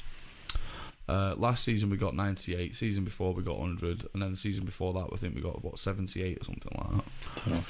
But after the season when we got 100 points, you said to me those games that we drew or even lost, 14, yeah, 114 points. Those games that we drew or lost were drawable, winnable, or winnable even. And then this season now we've got 98 points. Are you disappointed by that? Or no. I think we were ordinary in a couple of games where we shouldn't have been. Leicester and Newcastle, fucking hell, just horrendous. But Fernandinho weren't playing, and we'd not really adapted to him not being there. That was right at the beginning where we really did miss him. But in the end, well, we had a season laden with fucking injuries. We had horrendous injuries again this season. Yeah. Mendy, De Bruyne. Oh, fucking, that's not important to them, is it? But Well, in the end, Gundogan stepped up, didn't he? And he filled the gap. He wasn't quite as good, if you say so. But he was bang average against Leicester away in the cup. Yeah, but what I'm saying is he got better, and our results as a consequence remained, didn't they? We won those 14 games on the trot, and he played every single game. So you can't say he didn't make a difference, because he did. No, he did towards the end, sure. Yeah, but. And he's not Ferner. That's our biggest thing at the minute, isn't it? The Ferner replacement, really, a long-term Ferner replacement. Shitloads of players have been muted, like Rodri and... I don't really know enough about football like that. I don't pay attention to a lot of it, so I've no idea who the players out there are now. Who are exciting and young, and apart from ours. Yeah, well, I mean, I'm insular in that regard as well. I'd say I do mainly focus on City, but.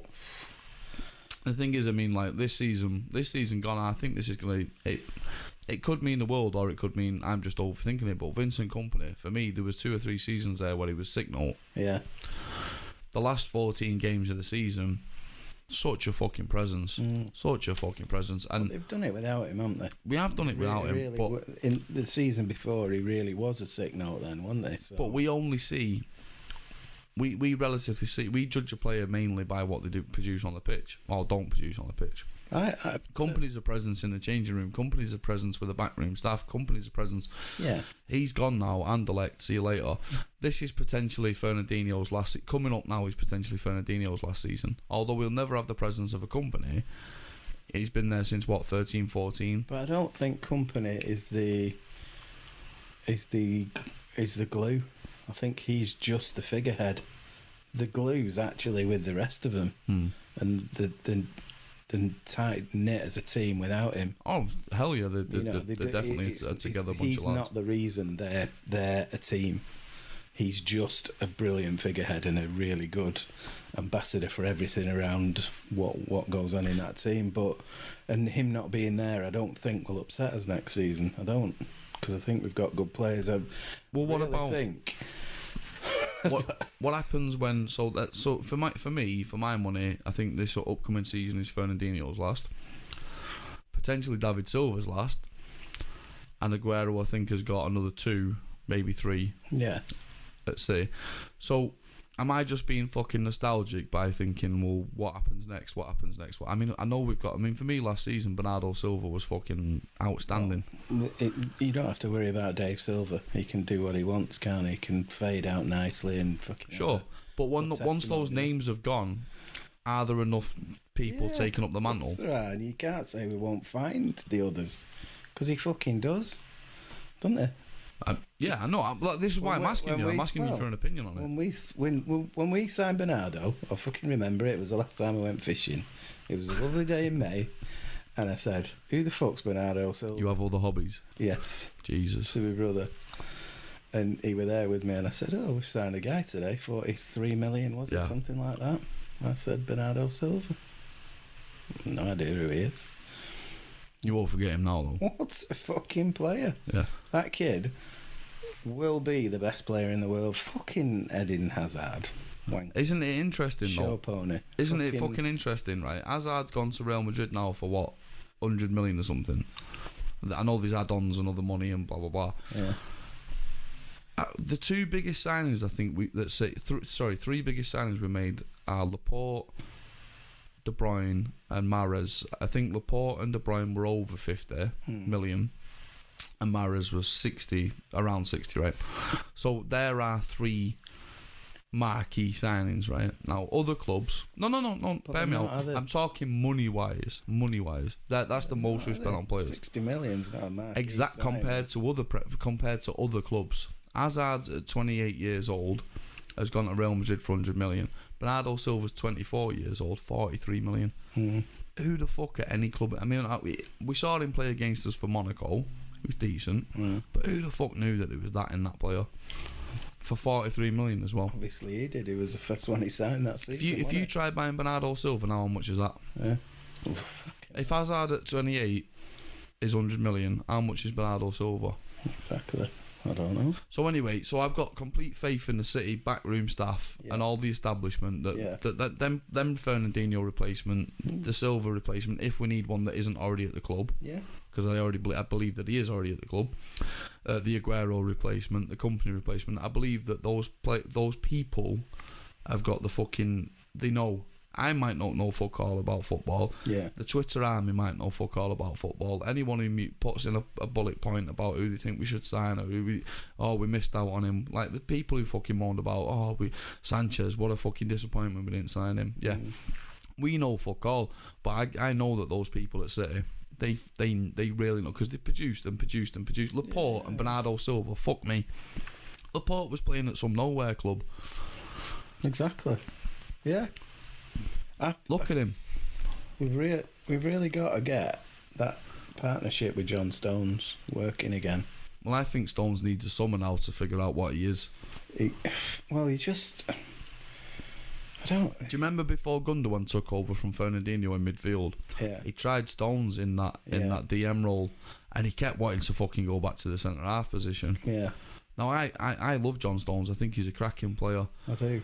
But confidence wise, I'm not sure. In the air, not sure. With his feet, I'll let him do anything. But I mean, I did see the England he's like game. Any other player, when he gets a fucking run, you can see it change his game. Oh hell yeah, yeah.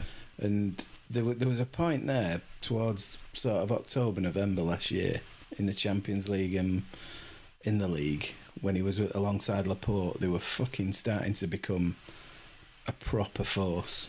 And then he got that knock, didn't he? He did, yeah, he got an injury. He just didn't... I don't know whether Pep didn't think he was up to it or what. But he then made mistakes as well, didn't he? I mean, look, you've seen it in the recent England game. Yeah, but Pep came out and said, John Stones has got bigger bollocks than any of us. Of course he has, and I'm not slagging him I'm for sure, that at all. I'm sure Pep bollocks him for making mistakes, but I'm sure he also encourages him to keep fucking trying. But he has to stop doing it. They made a fair point in the commentary saying that, we've been saying this for 2 or 3 years now, and he really does have to stop doing that. Yeah, but I saw that England game, Tony, and yes, he made stupid mistakes. Yes, he should have passed back to Pickford. Well, However, where was his fucking midfield? Oh, there was nowhere for him to pass to. He had to turn back, but he could have done better than he did. He could have done better than he did. And that's what he's got to do. But I don't think the burden and responsibility lays solely on his shoulders. No, absolutely not. And whereas some people do. I like him. I think he's our fucking best centre half. Well, I'd personally say Laporte, just because of his range of passing. I prefer Stones. I don't know why. It's just a gut thing. I just prefer Stones. I'm happy to have the argument about it because I think they're both fucking world class. Yeah. So, no complaints from me. I've no argument about Laporte really. I prefer. I don't prefer Stones. I prefer them together. I think they're our strongest pairing, and if we get them together with fucking Mendy, injury free, and fuck me, he had fucking 8 assists. He only played 6 games. Yeah, I know, it's crazy, isn't it? His stats are still fucking nuts. If he gets a full season of fucking tearing down that wing in Champions League and in fucking the Premier League. So on to that then, Tony. Look at the current City squad as it stands. We've signed the goalkeeper today. I can't pronounce his name, so I'm not going to say who it is. I didn't even know that. I believe that Artem Juric, a kid that I saw Artem Juric at Leicester away last season. We played in the cup, and he went to penalties and he saved them, and he was fucking pretty alright. He was a tall lad as well. Obviously, we got Casper the Ghost in as backup currently, but he was injured all last season, weren't he, Bravo? Yeah. So that's why Juric stepped up, and then we got Grimshaw and Gunn, but I think they've moved on loan, etc. So we brought in some other keeper. But I quite thought he was alright, Artem Juric. As I said, seen him once, so that's you can't. Yeah. We've got Edison at the back, so he's our number one for a decade minimum. I love everything he fucking does. When he comes out 40 yards to head the ball, yeah, exactly. Or he makes a challenge, or he fucking does a little away. Does he? I mean, he'll do that charge every now and again where he'll just miss it fucking completely. Won't he? But whatever. Yeah, exactly. That's worth it for me. Yeah, worth it for everything else he provides. It's worth it. Of course. So looking at the current City starting 11. Kyle Walker's 29 this coming season. Aguero will be 32. Gundogan will be 29, not signed a new contract yet. I think this fucking 32 myth. It's a myth now. It is a bit of a myth.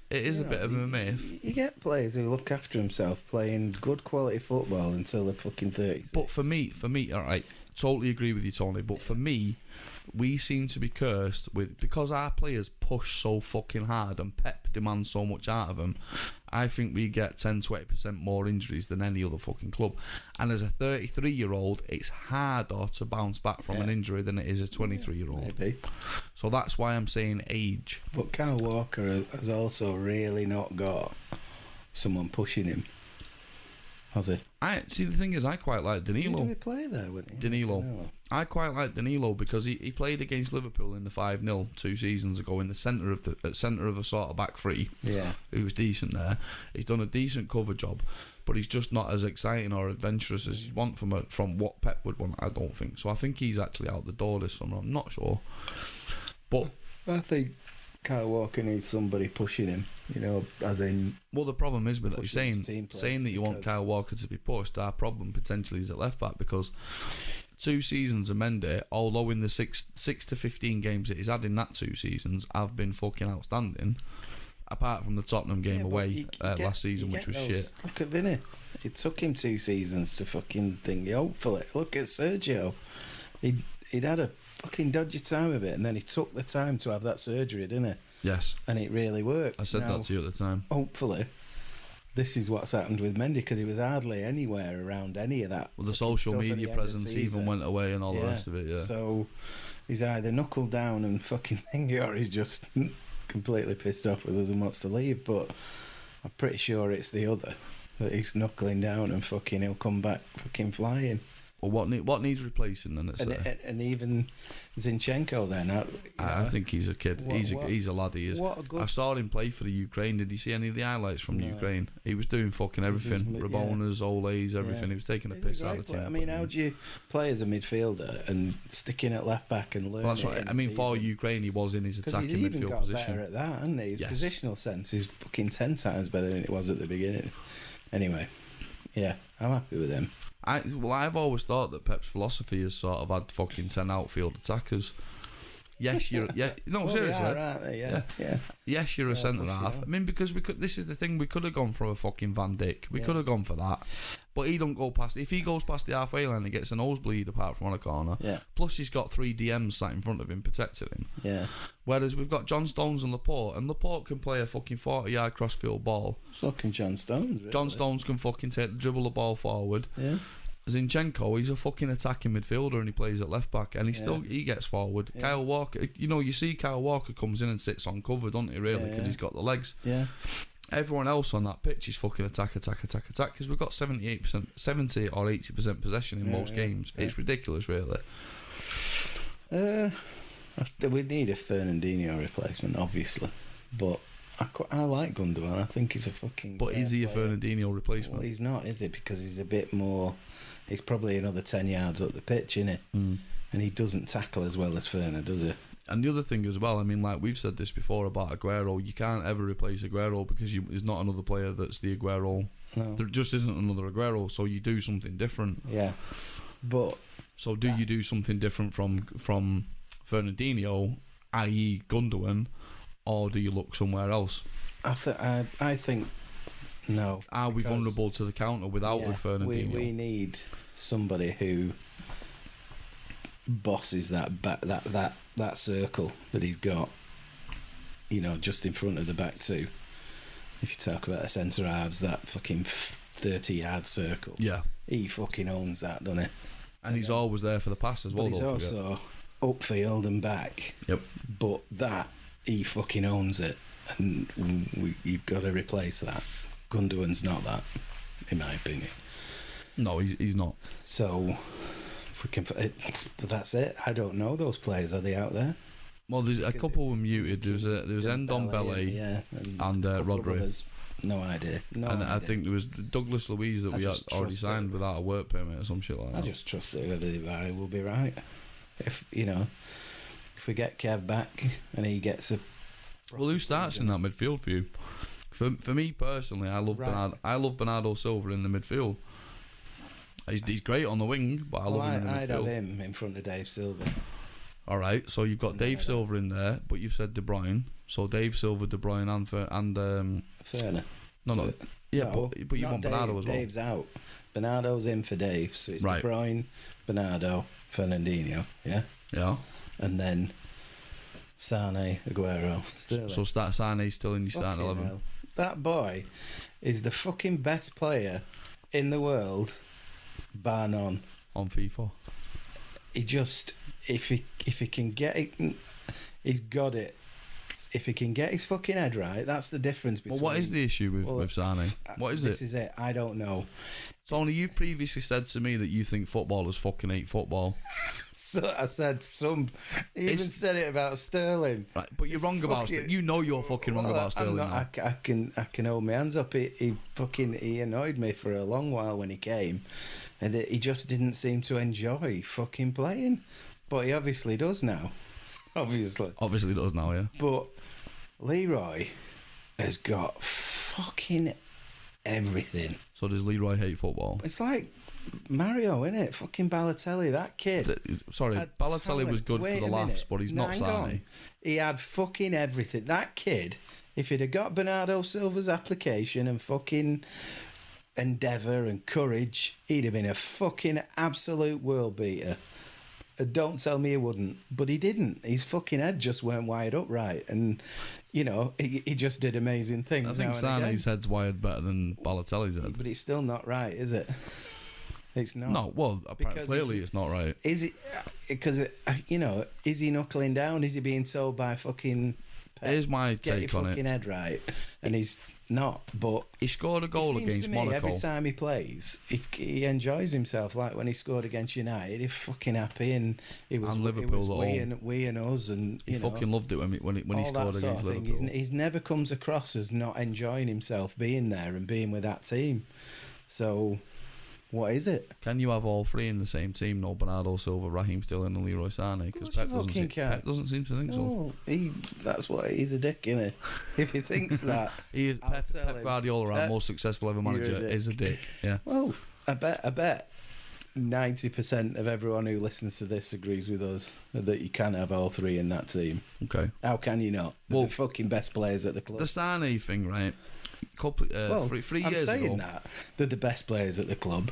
They are among the best players at the club, and in our yeah. best team, they are all in it, Which is along with fucking stupid, Aguero right? and fucking the other two I've mentioned. Yeah. Right, so 3 years ago against Monaco, Sané scored a worlder. Do you remember it? Probably not. It was in the Champions League, and you don't care. He got a tattoo on his back not long after of himself celebrating with the City badge on it. Yeah. And then he realised like 6 weeks later, Did it? City fucking badge, maybe not. Also, I'll just change it to a generic football shirt. Right. So I think he's in love with the idea of Leroy Sané City statue in 15 years' time. But I also think he's in love with the idea of that could be Leroy Sané at Bayern Munich or fucking Real Madrid or Barcelona. Fucking, how can that be more attractive? I could understand Real Madrid and Barcelona just because they're... Well, no. Personally, no. Good. But in the greater football world, everyone has a wank on them fucking, don't they? And the same with Bayern Munich. Who the fuck are they? That league is the biggest fucking myth. French league is, Ever. but yeah.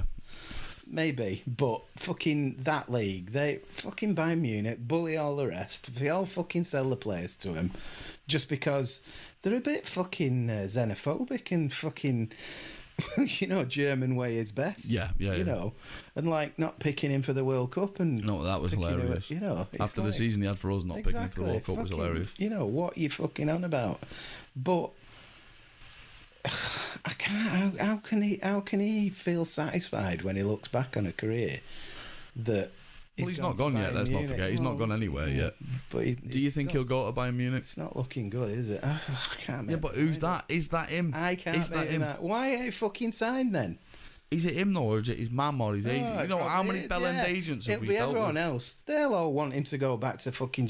Why? He's just had a kid as well, hasn't he? Yeah, but why? Is his Germany? girlfriend German? Yeah, well, probably. Yeah. But why? So you don't know. Fucking. Do I care about his missus? Could be like No. Vinny fucking. Shagging the first time he meets him fucking wherever it was. Allegedly, fucking allegedly. Those comments are held only by Tony Butterworth But he married a local girl, didn't he? I don't know. with a rag dad. Sané might have married. Sané didn't in marry a local. relationship with a local girl. You're saying that birds influence what happens. No, I'm saying they do, don't they? Family, fucking his agent, fucking them German wank. Did you hear that cunt from fucking Bayern Munich saying, yeah, once we start talking about them, they want to come to Bayern Munich. Whoever it is, fucking. If that's true, why did they have to play Robin and Rivalry for 90 years? Well, exactly. It's just fucking the arrogance of that fucking club. We just cannot sell him to them under any circumstances. If he goes on a free, that's fucking up to him. But we can't fucking sell him to them. Would you remember a couple of years ago when Dortmund had a couple of good players? The way we're going and how we're shaping, why you wouldn't want to stay? That you wouldn't want to fucking be part of that because. Well, that's the thing, Tony. The last in the first title, the 100 points on the pet. Sané was integrity. Yeah. Not as in Sterling was the fucking standout for them goals against Southampton, Bournemouth, and everything else. Sané for me was like up there. We all thought like first season of Sané in 17 was hit and miss. Yeah. Second season, I thought, fuck me, he's going to be the best player in the world. He scored the best goal that year. Yeah, he did Against Liverpool. Yep. And I thought, well, in the game we lost 4-3. No. Yeah. He fucking dribbled all around the area and took the piss out of him. That was his best goal. 1-2 with Mendy. Oh, 5-0. yeah. Oh, yeah, that was a Best decent. goal I still of the think the one that he scored away against Liverpool. Yeah, that's fine. Yeah. You're all wrong if you think otherwise. But anyway, so yeah, that second season that Sane had, I thought, fuck me, he's gonna be the world beater. Yeah. But then last season, Bernardo stepped up. Yeah. And Bernardo was the fucking world beater. So, as Sane's ego, or influence from outside ego, sort of said, I should be the fucking daddy in this team. Something's not right. I don't think Sterling will ever have that ego, because I think everyone fucking hates Sterling, so I don't think he'd get another club, Sterling. City released him tomorrow, you know, Stoke wouldn't even fucking pick him up. Wouldn't it? But I don't know. By the way, I do love Raheem. I think Sterling's a fucking legend, by the way. I'm not personally dissing Sterling. I think he's fucking world class. Yeah. But the outside opinion of Sterling, being a gun-toting mafioso, allegedly. They've changed the tune on that now. No, they're fucking lying about change. That was I spoke to a French journalist who didn't understand the fucking thing I said, but he was smiling and fucking waving all the time. He said, "You tell me about Sterling." So I did. I said, all these fucking racist bastards who have been like this for 3 years going on about Raheem Sterling, and then now he's called them the fuck out. They're all like, we're joking, Raz, we love you really. Fucking Raz for England, or weren't it great when he scored a goal for England? Oh yeah, we've not been slagging him off for fucking 2 years about how he fucking couldn't hit a barn door with a banjo, and how he's a fucking mercenary, how he's a drug addict, how he's a fucking this, that and the other. We've not been doing that really. Don't read the back fucking issues of our papers. Yeah. Just listen to what we're saying now about how he's a fucking wonderful guy. Yeah. So they still all fucking hate him really. Yeah. And if he got it, so Sterling, I think Sterling's just happy being that fucking ambassadorial role model now. I love the fact that he's gone on to do that sort of shit, as well as still being fucking world class on the pitch. But Sane don't really have a role. He'll come on and bag some fucking worldy goals like he's done this past season. But what do you know about Leroy Sane? What do you mean? Well, alright, I can tell you for a fact that Bernardo Silva's probably thick as pig shit, but he's a nice guy. He's always got a smile on his face. He looks like he's happy to be fucking playing. He looks like he's happy to be playing for the club. Like a fucking... Sterling is an ambassador. Company was an ambassador. Aguero pretends he can't speak English because he don't like doing interviews. What do you know about fucking Leroy Sane? Other than every other game, he's world class. Yeah. Well, what else do you need to know? I don't need to know. Well, this is what I'm saying. Is he being managed in a way like saying, go to Bayern Munich and you'll be the fucking managed German poster boy? Though? I don't know. I don't care about the German league. It's shit. Fucking hell. But all I'm saying is, if he does go there, he's a superstar for life at Bayern Munich. Is he? Fucking well, great. In their eyes, yeah. If that's what he wants, then what can we fucking do? Move on. I don't know what he wants. I don't think he knows what he wants. I think he's being told what he wants. Oh, fucking hell, he's a fucking man, isn't he? Is he? Oh, I don't fucking know, but sure, I'm fucking sure at some point you've got to say, we're not doing that, we're doing this. Were you a man at 23? Fucking right I was. No, you weren't. Not until about 30, really. Fuck off. I'd got fucking kids. All right, Phil Foden. 25. No, I was 25. Paula was 23. But, you know, I'm not a fucking adult now. I think exactly the way I did when I was 18 now. And I'm 52. So, you know, fucking, he's not going to change that. He's got... It's to do with his football. He's got to be fucking brainy enough to understand that paying for Bayern Munich, fucking big wow. He's not going to win the Champions League with Munich, is big he? Fucking... He's not going to win it with us either, but... Well, maybe not, but he's not going to fucking win it with there's a Ronaldo void at Real Madrid that's been filled now by Hazard, apparently. Oh, I think he just fucking stayed. The trouble is, I've over the years I've got to the point where I really fucking don't worry about it because I was going to say if he did go, you asked. You can do about it. When we signed Kev, I saw Kev at fucking when he was at Chelsea. Yeah. And I remember saying to my brother, "What a fucking player he is." Well, you knew something Mourinho didn't know then. Well, I'm sure I did because I fucking said it to him. I said, that kid is fucking amazing. And Salah. You watch him, yeah. Exactly. Anyway, not the other and then one, when we were trying to sign him and there was a bit of a saga over that window, wasn't there? Yeah. And then we signed him, I thought, fucking brilliant. And what a player he is. I knew he was. And it's the same with Sane. Fucking, you know, that guy could be the best in the fucking world. Or one of them. So you don't want to let him go on the principle that we could be the Mourinho of the situation? No, because if he wants to fucking go, there's nothing you can do. So, fine, go. Get as much you can for him. Don't sell him to them cunts. Well, that's the thing. Bayern Munich were only offering 80 million. And say you can go anywhere but them. Unless you run your contract down, that's up to you. But even then, we'll save ourselves a fucking few million. Like I said, Munich were only offering 80 million. If Hazard is worth 100 million, well, that's it. You know, fuck off. Leroy Sané is only worth 80. Yeah, they fucking won't be able to afford what we want from him, so we're not selling him to him because anyway. it's a German league. Yeah, so fuck him. But if he wants to go, he wants to go, and there's nothing you can. Any football fan who supports our team can't do anything about what their team. Just in case any German listeners are listening, I think the German league is well supported. Yeah, but the football shit. Oh, it's not even that. It's just there's no competition. They fucking can't. I mean, Dortmund had a chance this year, didn't they? Apparently, I don't know, but I was told at Christmas they had a chance, and then all of a sudden they haven't. That's nice. Is it like City had a chance before Liverpool steamrolled the league this season? Police fucking put the fix in. Anyway. You're right. It's for someone who fucking hates my conspiracy. You don't have to fucking go down your own rabbit holes, don't you? Well, there's nothing. I've just come to the opinion over the last few years that as a football fan, there's fuck all you can do. You either support your team or you don't, and you stop going. Yeah, which some people do, don't they? And they have. Well, speaking of that, but not me. I prefer to still go, watch, and just accept whatever they do, because it's unconditional, isn't it? In my opinion. So speaking of you either go or you don't go, and empty seats and all the rest of it. Yeah. Fan base. Yeah. We're attracting more and more. Yeah. Apparently. Yeah. What do you think of that? It's inevitable. What how can you say that's not acceptable? Well, on my side of the coin, right, because I don't think we'll ever be priced out of the game. Now, this season, I think there's been a £30 increment on my season ticket or something like that. I think you fucking hell. Compared to what we fucking actually get now. Yeah, well, this is what I'm saying. Let me finish. I'm going to let you finish, right? But £30 increment on my season ticket is not priced me out of football.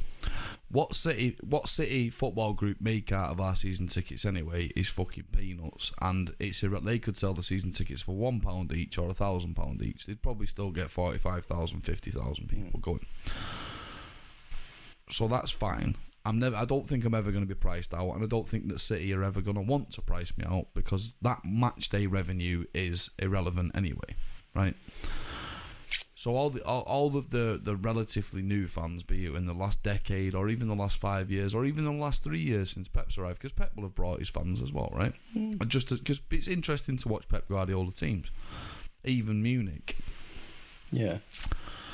So I'm all right with with fans coming from wherever. The only thing that would irk me slightly is if they ever said to me, "Oh, I like Chelsea when Chelsea were good, but now I support City because City are good," or "I like United when they were good, then I went to Chelsea, then I went to Arsenal, then I went to City." Pick one, stick with it.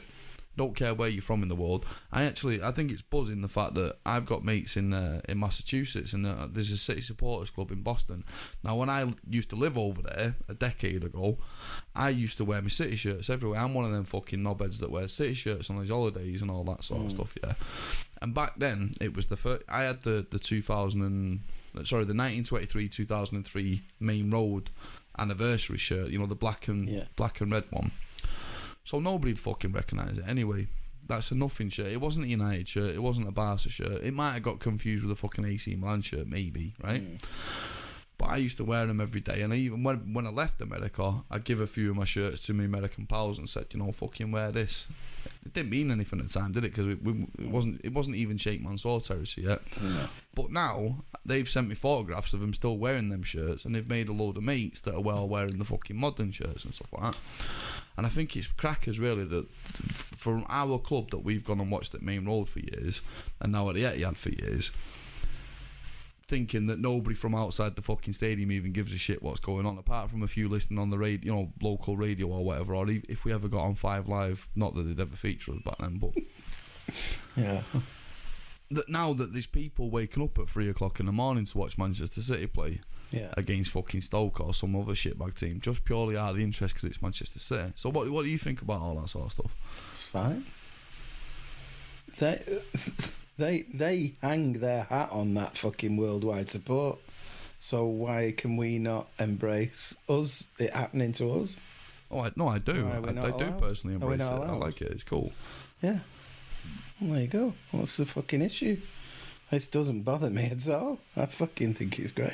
I mean, when I sit at City, there's very few new fans in those things. You get the odd ones there who do that 299 season ticket here and there, but virtually everyone around me within 20 seats radius all the way around are virtually the same as they were. What about half and half scarves? That's my one bit of advice to tourists. If you're going to come and watch City, don't buy a fucking half and half scarf. Not Gabby York. What's it, Gabby York? Yeah, Gabby Logan went on fucking Room 101 and fucking put half and half scarves in fucking 101, yeah. And he put it in, Frank. He said, definitely, it's an abomination. I've seen him. I know we have quite a big Chinese community in Manchester, don't we? Because of the universities and stuff like that, and Chinatown, obviously. Yeah. But I've seen some Chinese lads. They've come to quite a lot of the games last season. Yeah. And it came to the City United match, and he had a fucking half and half scarf on, and I had to speak to him. I just had to have a word. Well, that's it. He fucking. I don't get him, me. I know when we went to Schalke, the time we were in the UEFA Cup previously. And it was a great trip, and my mate bought one there. You're the tourist there, though. I think that's more acceptable when you're the tourist. But I'm talking of the Chinese lad. I'm giving an example. The poetic justice was that he left it in the fucking taxi when we went back to the fucking hotel, so we didn't actually take it home. So, but yeah, fucking half and half scarves know what you're doing. Get a grip. Get a grip, yeah. But as in new fans, if we're going to grow, and we're going to get some sort of recognition for being a worldwide team, then that territory comes with it. You just can't. I don't think it affects particularly the league games. I mean, they've called us quiet fairly recently, but I don't think we particularly. That sort of thing depends on the game, really. Some fucking statistician did a thing with the microphones and the fucking audio levels and all the rest of it. We were rated third best for atmosphere. Yeah. Better than the fucking Clanfield candle lighters. That Never Walk Alone bollocks that they sing, and that's really that boring. Liverpool game where they pipe the CD up loud. At our place in January was the best game all season, wasn't it? Perhaps apart it was decent atmosphere. Champions League. I think the Tottenham was close as well. Yeah, but that Liverpool game was fucking brilliant, and that's the trouble. But our fans shut their fans down. Liverpool didn't get a fucking chance to get going for once. But that's the point. But I think even the Champions League, that another fucking thing about that is you can't drink. You can now, but you couldn't then, could you? You couldn't even drink near the ground. Correct. Well, I'm sorry, that has a massive impact. German fans take the beer to the seats, but we're hooligans. We're the fucking hooligans. How's that a European fucking rule? You know, like I say, when we went to Schalke to that game, sat in seat with a fucking beer. Really fucking beer goes in the air when we fucking scored. It was fucking magic. Yeah. Why have we not got that? Because you don't buy beer at the Etihad anyway. I know why we haven't, but surely that rule's got to be reviewed and changed now, and obviously it has been reviewed. Since 2003-2004 season, how many beers have you bought at the Etihad? Me? Yeah. Can you count it on both hands? Did you use your toes as well? I don't know, maybe 4 or 5 times a year. More than I thought. Oh, yeah. That's more than again. Yeah, but it depends whether my brother's got any money or not, because I don't fucking buy it. So, see, if you like, a pint for a £5, you'd probably sign up to it, right? I'd probably have one. Maybe every other game, maybe every game even. Maybe fucked. So what about stadium expansion then? Now, I went to Tottenham in the Champions League. And that stadium, I'll say it because enough people have already said it, that stadium was fucking amazing. Shy of away fans not fucking turning up, and when they don't turn up, they open the third tier up to kids for a £5 home fans, which makes the rest of the stadium look empty. Do we need the north stand? Does that need redeveloping? Do we need another tier on there? I don't know. Well, right. Let's say we would have fucking won the quintuple this season, because we are going to draw more fans in at some point, though, Tony. Are we though? I don't know. We get that negative fucking press thing is never gonna fucking change.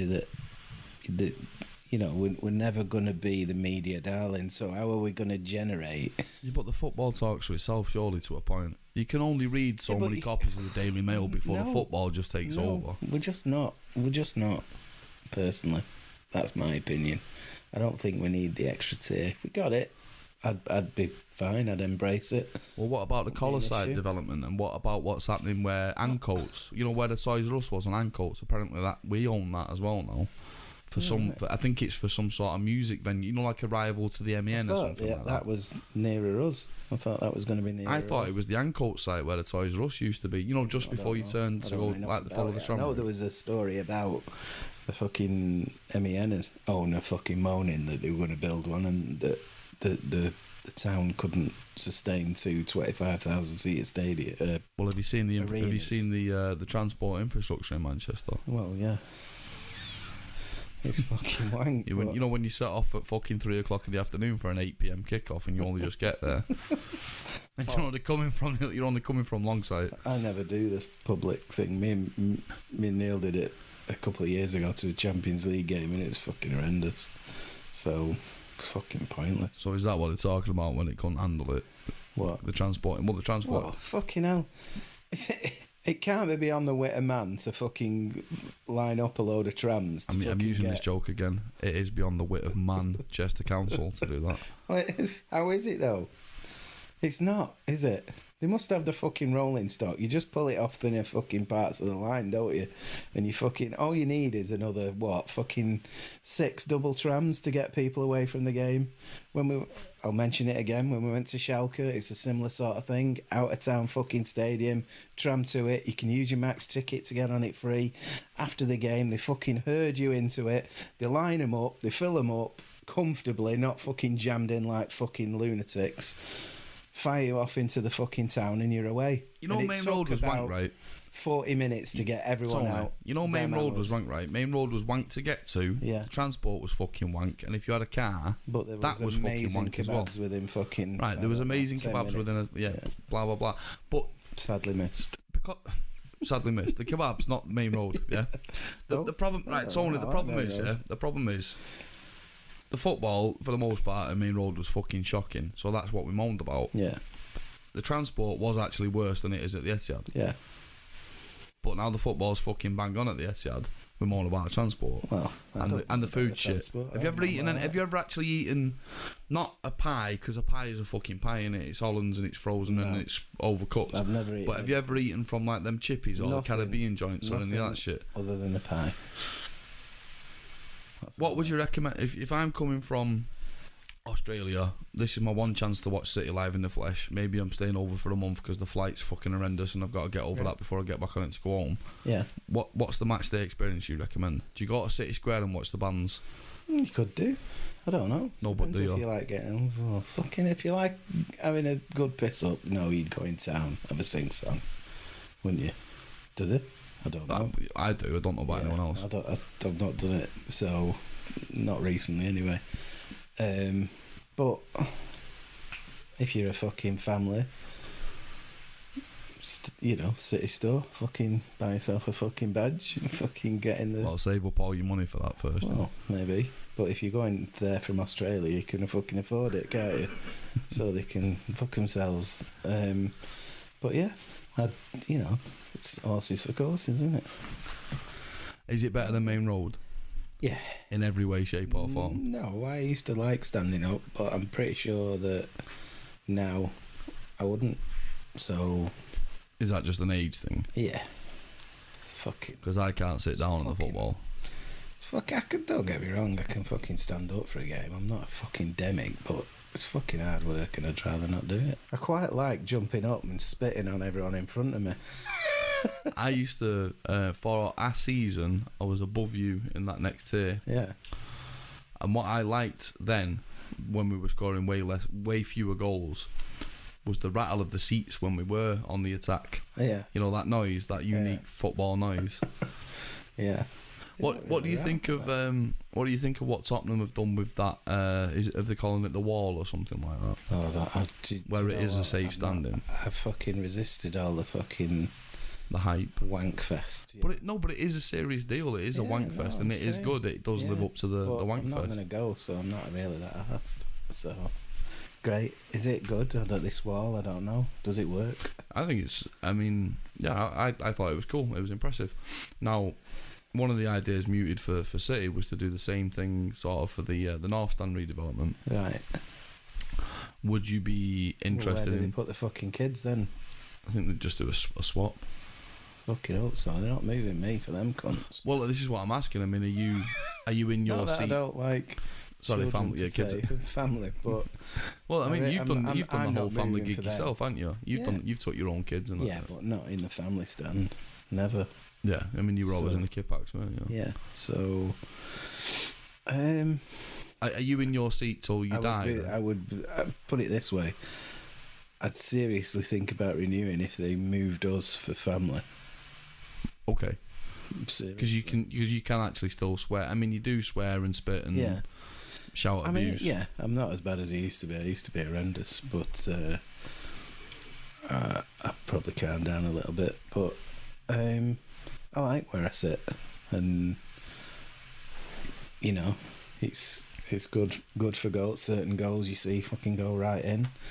Virtually every important goal we've scored in the last... It's always been at that other fucking end away from me. Always been at my end. Yeah. Fucking Sergio ran right towards us when he fucking stuck his Aguero moment in. I think the last goal of Worth that was at my end was the company fucking header against United in 12. I think. I'm probably fucking way wrong on that. There's probably been loads, but... There's probably been goal, but like you say, important. No. So I like where I sit. It's pretty funky. So I wouldn't like to be moved for making a wall, but that'd be interesting. So let's say that the wall happens, but you don't have to move anyway. Let's say that they move all the family into Colin Bell or something like that. Yeah. You're set with that seat for life. You won't consider moving. You're done there now. I'll be fine. Yeah, I'm happy. And you wouldn't even reconsider trying the wall or anything like that. I don't like behind the goal. Never have done. That's why I always like the kipbacks. Yeah. Were you kipbacks pre-redevelopment, 95? Yeah. So you were always kipbacks, that was just yours? First game I went to at Main Road was Wimbledon, I think. I think we won 3-0. And it was second division, probably. Right. I always liked that side on view, and in the end, I gravitated to that end when we used to stand. And that's where we picked our seat when they developed it. Yeah. Towards that end. Sort of next to the North Stand side. Yeah, so it's level with a sort of 6-yard box. The North Stand, by the way, is the right stand that you should have been in. That was the best fucking stand. I fucking loved the North Stand. Loved it. But that's it. I don't like behind the goal. Never have done. So. I like the fucking being a knobhead part of football as much as the actual football. I would say nowadays I am more inclined to actually enjoy the football because it's so fucking good. Yeah. But I've always traditionally loved the knobhead side of it, where you can fuck you away fans and... Yeah. I have. Do fucking away trips always used to be fucking... Well, that's what I was going to ask you, actually, because you said that you're not going to go to the Community Shield. You've got your own reasons for that. Yeah. You've said that you said a minute ago, I'm never going to go there anyway, about the Tottenham Stadium. You used to do away games. The only reason I'm not going to go there is because I'll never get a ticket again now. Right. How do you feel about that, given the fact that potentially you have got the points, or you would have had the points? Finances dictate that I couldn't go to every game home and away for a season. Not even remotely. Probably do 6, maybe 5 or 6. Well, I spent a fortune last season, home and away, and I'm not talking like I spent $1,000. I'm talking 6.5 was probably what I spent last season. So there you go. Well, that's not. And that was my only hobby. My Saturday nights out and my fucking clubbing and all the rest of it, and other hobbies were out the fucking window. It was City last season, $6.5 deep. Yeah. I couldn't do that every season. I'd want to personally, but then again, I'm mid-30s, so. But when they did the platinum thing, I never did that, so. I was reasonably okay with points for a long time. I used to be able to get tickets for most games apart from the real top ones. Never ever been able to get one for United or Liverpool or Arsenal. That's it. I thought Palace has got a decent atmosphere. It was alright. But that was when we were in the second division as well, I think. Yeah. But Tottenham, we went, me and my brother and a couple of other lads. And fuck me, what'd they sing? What'd they fuck? It was horrendous. Nothing. I'm like, fucking hell. And in the end, we were just sang When the Blues Go Marching In for about fucking 25 minutes in the second. Well, there are a lot of teams, no matter what their history is, they've only got 2 pages in the songbook. That's what I fucking love about City. We've got a song for everything. And it's not just like a fucking no, you know. Yeah. It's an actual well thought out fucking, you know, Posh Spice is a slapper. She's got an Eddie Beaver. Horrendous. And I remember us singing for fucking a good half an hour. Fucking just kept it going and going and going. And we scored. And it was fucking Bodginov who scored. Valerie. And it was an equaliser, I think, or it might have been 2-1. And I remember this guy turning around and saying, "Hey, Fatty, you scored that goal." Fucking my brother will fucking swear to it. It was fucking, but it was horrendous. We had a shocking, just nobody singing. Just like there were tourists, like right. Not many people from up here down there for my money. Right, okay. Hardly anyone singing. It's just like fucking. Well, I've noticed that away now. I thought then that I couldn't be arsed with London anymore, and we've not unless it was a cup match. And every single London away trip, or even fucking Swansea and Cardiff that I've done over the last 2 seasons, the M6 is fucking closed on the way back all the fucking time. No, we've been alright. But we didn't leave Wembley after the FA Cup final because we went to Wheelsden Working Men's Club, which, by the way, shout out to Wheelsden Working Men's Club. It's fucking brilliant. We used to do that, and we don't do it now. We got to Harrow on the Hill. Harrow on the Hill. There's a Wetherspoons there. Did I ever tell you about what happened with me when I went to Harrow on the Hill once? No. There were 2 Cockney boys walking up the road, and I was with my missus at the time, and we were lost. And I said, "Excuse me, mate, do you know where blah blah blah street is?" And the guy's response was, "Take me phone and my wallet, just don't hurt me." Fuck off. Say this. On my life. Should have said okay then. But where's this? Alright, well, you know. Yeah, no, we've done that. We did Wheelston quite a bit. So I like it there. It's a cheap pint, and I think the Chelsea fans, I'm not sure. Did you fucking see that video with the, the 99 fucking... Yeah, they were all Wembley wearing fake shirts, yeah. Fuck me, there was some of that I'm thinking... Sean Golter's tits were fucking... Well, you've got Lee Crooks on there. I think he's a bit of a big boy now. Yeah. Tony Vaughan. I tell you, I didn't recognise fucking Gareth Taylor. What about Kevin Orlock? Oh, Kevin Orlock. Yeah, I was thinking who the fuck. Because Orlock was my man back then. I love Kevin Orlock. Exactly. Yeah, he was my man back then. And then you're like, is that and I'm Orlock? thinking, who the fuck's that? But I've seen him recently as well on other things. He's been on fucking whatever, YouTube or Twitter. I've seen him thing. But yeah, it was good. I enjoyed that. It was nice, yeah. It was a nice little... What's those dicks saying, "Oh yeah, we were outside fucking and we went back"? I tell you what, that one thing that always winds me up about City and the Gallaghers, you've heard this rant before, Tony, but why is it for those fucking documentaries or programmes they always interview some cunt who left early? Yeah. We were losing, so I left. Yeah. I don't know anyone Fuck you. who we were with who left. Exactly. Hardly anybody. But you know, have you noticed that there's a running theme for people who they interview for them shows? They all, we left early, we thought, City are losing this, so we better get back to the car. Yeah, we'll get home 10 minutes earlier. Fuck off. I love your story. I've never, ever left a game early, ever. I love your story from '99 about what you did to the Gillingham Colt. Fuck off, who are you? You've never won anything. All the City fans being a graceful, gracious lot. I think it would have been sour if we would have lost, but because we won, we were trying to clap them off, saying, oh, unlucky Gillingham, unlucky, you're a plucky little team and you nearly did us, but... And then Tony's there just saying, get to fuck, you don't fucking deserve it, who the fuck are you? Cunts. Nobody's. So your future as a City fan then? Yeah. Yeah. Just rock on, carry on as we are. What price point do we have to arrive at before Tony doesn't go anymore? Or what level of football do we have to arrive at? Because it clearly shit football doesn't deter you. The way it's gone, that it's going to go up radically again. Me either. And even then, when he does go, we're not going to get ultra shit straight away, are we? I don't. If at all. I don't if know. at all. United were broken, weren't they, before he left? Well, it was that one last rallying cry in 13, weren't they? Well, but other than that, they only got that because of him, didn't they? Yeah. And as soon as he left, the fucking wheels were off, weren't they? And fucking. Plus, we didn't mount any sort of title. That's the two things. The previous times before Guardiola, we've won the title. The season after, we've been fucking bang average. Yeah. But with United, they had the one plan. They had that mid-90s plan, and they fucking got lucky as shit. Yeah. With that golden generation. Well, I was being a decade too early. I can't imagine me being priced out at all.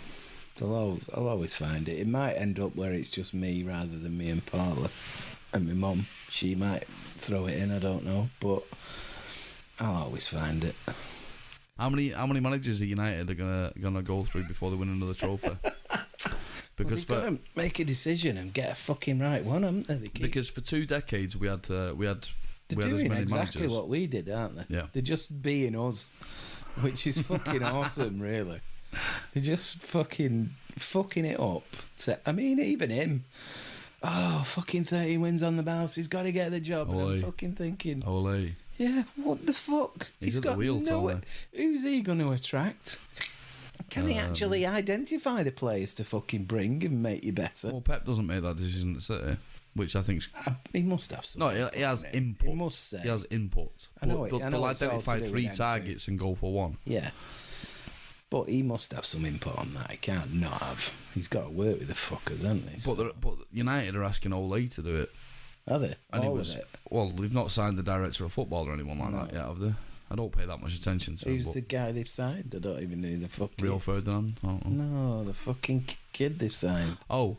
The new Wonder Kid. Wonder Kid, is it? Is he a new Lingard? Is he the new White Pele? I don't know. It could be. Did we ruin football, by the way, when we beat Watford 6-0 in the FA Cup final? Did we not show him enough respect? I think we ruined it because we didn't fucking score 10. Did we not show him enough respect? Should we have stopped at 2? No. A bit like fucking the... Who was it? We won 9-0. Newport counter. Yeah. Why? Why would you? Why stop? If you're that shit, you deserve to get fucking spanked. Well, Watford that shit, really? I think we beat them. Perhaps they weren't, no, but we were so much better, though. What a cameo that was, because he'd not been great, Kev, had he? No. He'd not had even when he'd come on, he'd not been great, had he? He'd been good in spells, but that was just like fucking hell, Kev. You know what I thought was funny? You think that Raheem Sterling doesn't give a fuck about football. No, I do. But you know when I he said smashed it when he fucking was not giving a fuck about. He said he's football. a bang average English player. Typical bang average English player. You're fucking putting words in my mouth now. I never fucking said that. I fucking loved, when Gabby scored, but then Sterling stood on the line and fucking smashed it in. Yeah, you greedy cunt. What a fucking swat. I loved it. No need to touch it, had he? Loved it. Fucking loved it. I bet he fucking looked at him and thought, you fucking swat. I think they did end up giving He needed a goal as well, didn't he? No, to get in the game, yeah. I think they did give it to Gabby, though, officially. I'm not sure. I don't care. We won 6-0. Exactly, yeah. So, who's your player of the season then? We know mine's Bernardo. I mean, I don't think you'll stray too far from Bernardo, but I mean, previously you've described David Silva as a journeyman and average footballer. You fucking wanker. Underachieving. What I said was... Oh, sorry. What did you say? In an era when fucking Iniesta and Xavi were the fucking Spanish fucking team, he only played now and again because... He wasn't as good as them, and he fucking wasn't. No, I'm not saying he's not a great player, and it's just my opinion. Journeyman was there. I fucking never ever use that fucking word, so don't give me that shit. He just fucking doesn't make the passes he should do. If you say so. Fucking he doesn't. He doesn't. He does probably 20% of the time when he should be doing it 60% of the time. That is my opinion. I'm entitled to my opinion. You can all fuck off if you think differently. That is my opinion. If you fucking go back and look at games, he does it regularly, particularly in the last couple of years. So He's anyway, getting old. Anyway, Yeah? I'm putting you on the spot because you said that some people have said Kyle Walker wasn't that great. Just the media, innit? Right, but who was your worst player of the season? Worst? I'm not picking one. There isn't. I'm not doing that. No. So you're not going to get on the Mahrez train? No, because he fucking scored some great goals in the end. For 60 million, he never once did I think, fucking hell, that were good. Which is what I want out of a player. There's When 60 somebody's, million. well, not even that. When somebody's purported to be a great player, I want a fucking, in my own head, think, fucking hell, that were good. Well, you described Mahrez to me as no, I'm not taking a piss. This is verbatim what you said. You described Mahrez to me as a big fish in a small pond at Leicester, and then you said when he came to City, it was a fish in an ocean. Yeah. So he got a bit lost, but there were points during the season. For me, a £63 million price tag should be sort of hit the ground running. And what he needs to get over is himself. What about his penalties? He needs to fucking stop nominating himself for them. Fucking hell. That one against Liverpool, I mean, fucking hell. Fire. We wouldn't have had that 14-game run at the end of the season, though, if we would have done it then. Exactly. Where are they gonna get those? Well, this is the thing. This is why you're contradicting yourself, Tony, because you don't want VAR. Yeah, but no, you also want Liverpool to get fucking judged properly. I'm not saying I don't want VAR. I didn't say that, did I? Okay. What I said is there's no clear path about what happens about why when it's implemented and what they do when it is. What are the fucking criteria? And there's none of that. It's all up in the air. We're having VAR. It's fucking amazing. Oh, what we're doing? Oh, well, it's for this, but we'll do it and when we want to do it. And why didn't you look at that? And why did you look at that? And that. I mean, that Scottish fucking handball with the ladies was just fucking incredible.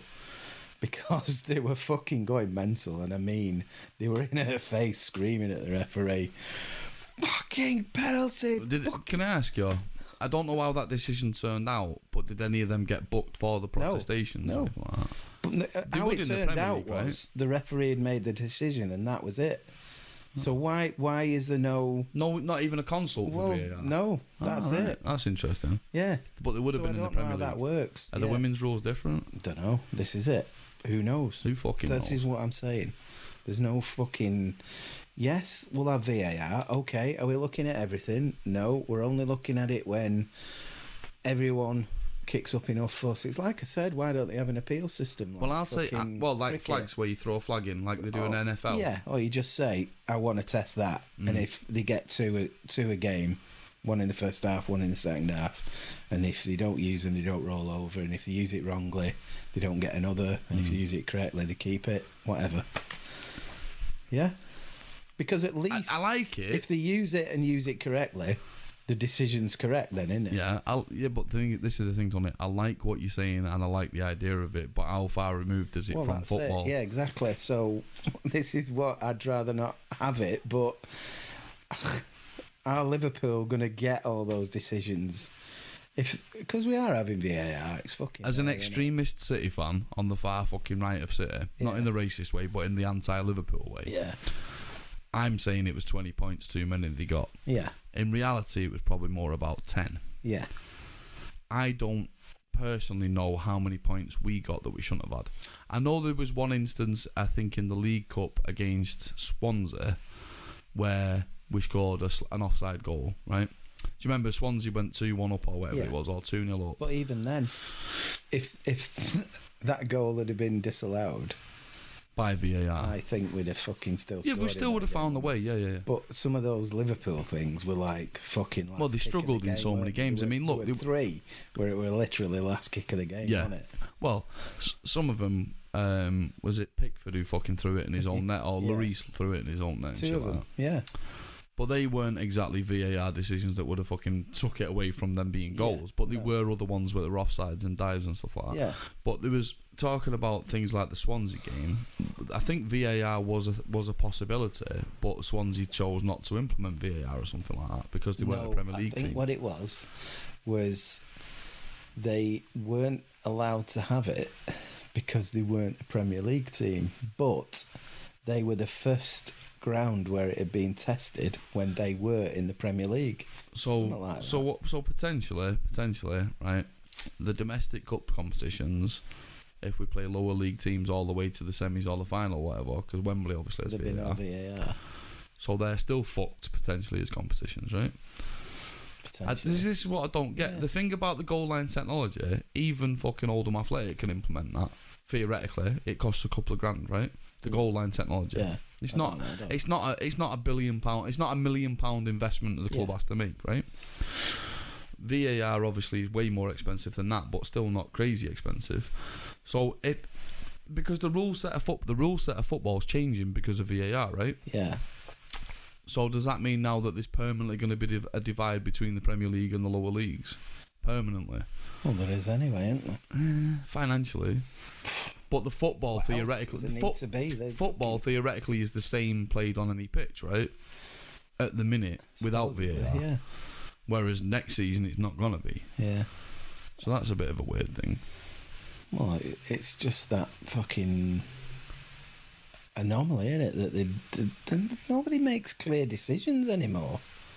You don't understand why are the rules different in the Premier League and the fucking. Well, my argument was the fact that there's not enough referees. UEFA rules. My argument is that the referees aren't good enough and there's not enough. How's that going to fucking work? Because, that VAR is done in a room somewhere in fucking wherever it is, isn't it? Somewhere. By guys wearing shin pads and football boots and socks. No, they're not. They are. They're fucking. They're not. Yeah, they're dressed in kit. I've seen them in the fucking Women's World Cup one and they're not. All those games being played simultaneously, they'll be using the same facility. What if something happens at the same time? No, it's not going to work like that. They're not going to fucking put 10 Premier League games down on the shoulders of 5 officials. I'm fucking telling you, it's being remote. Honestly, I've fucking read it.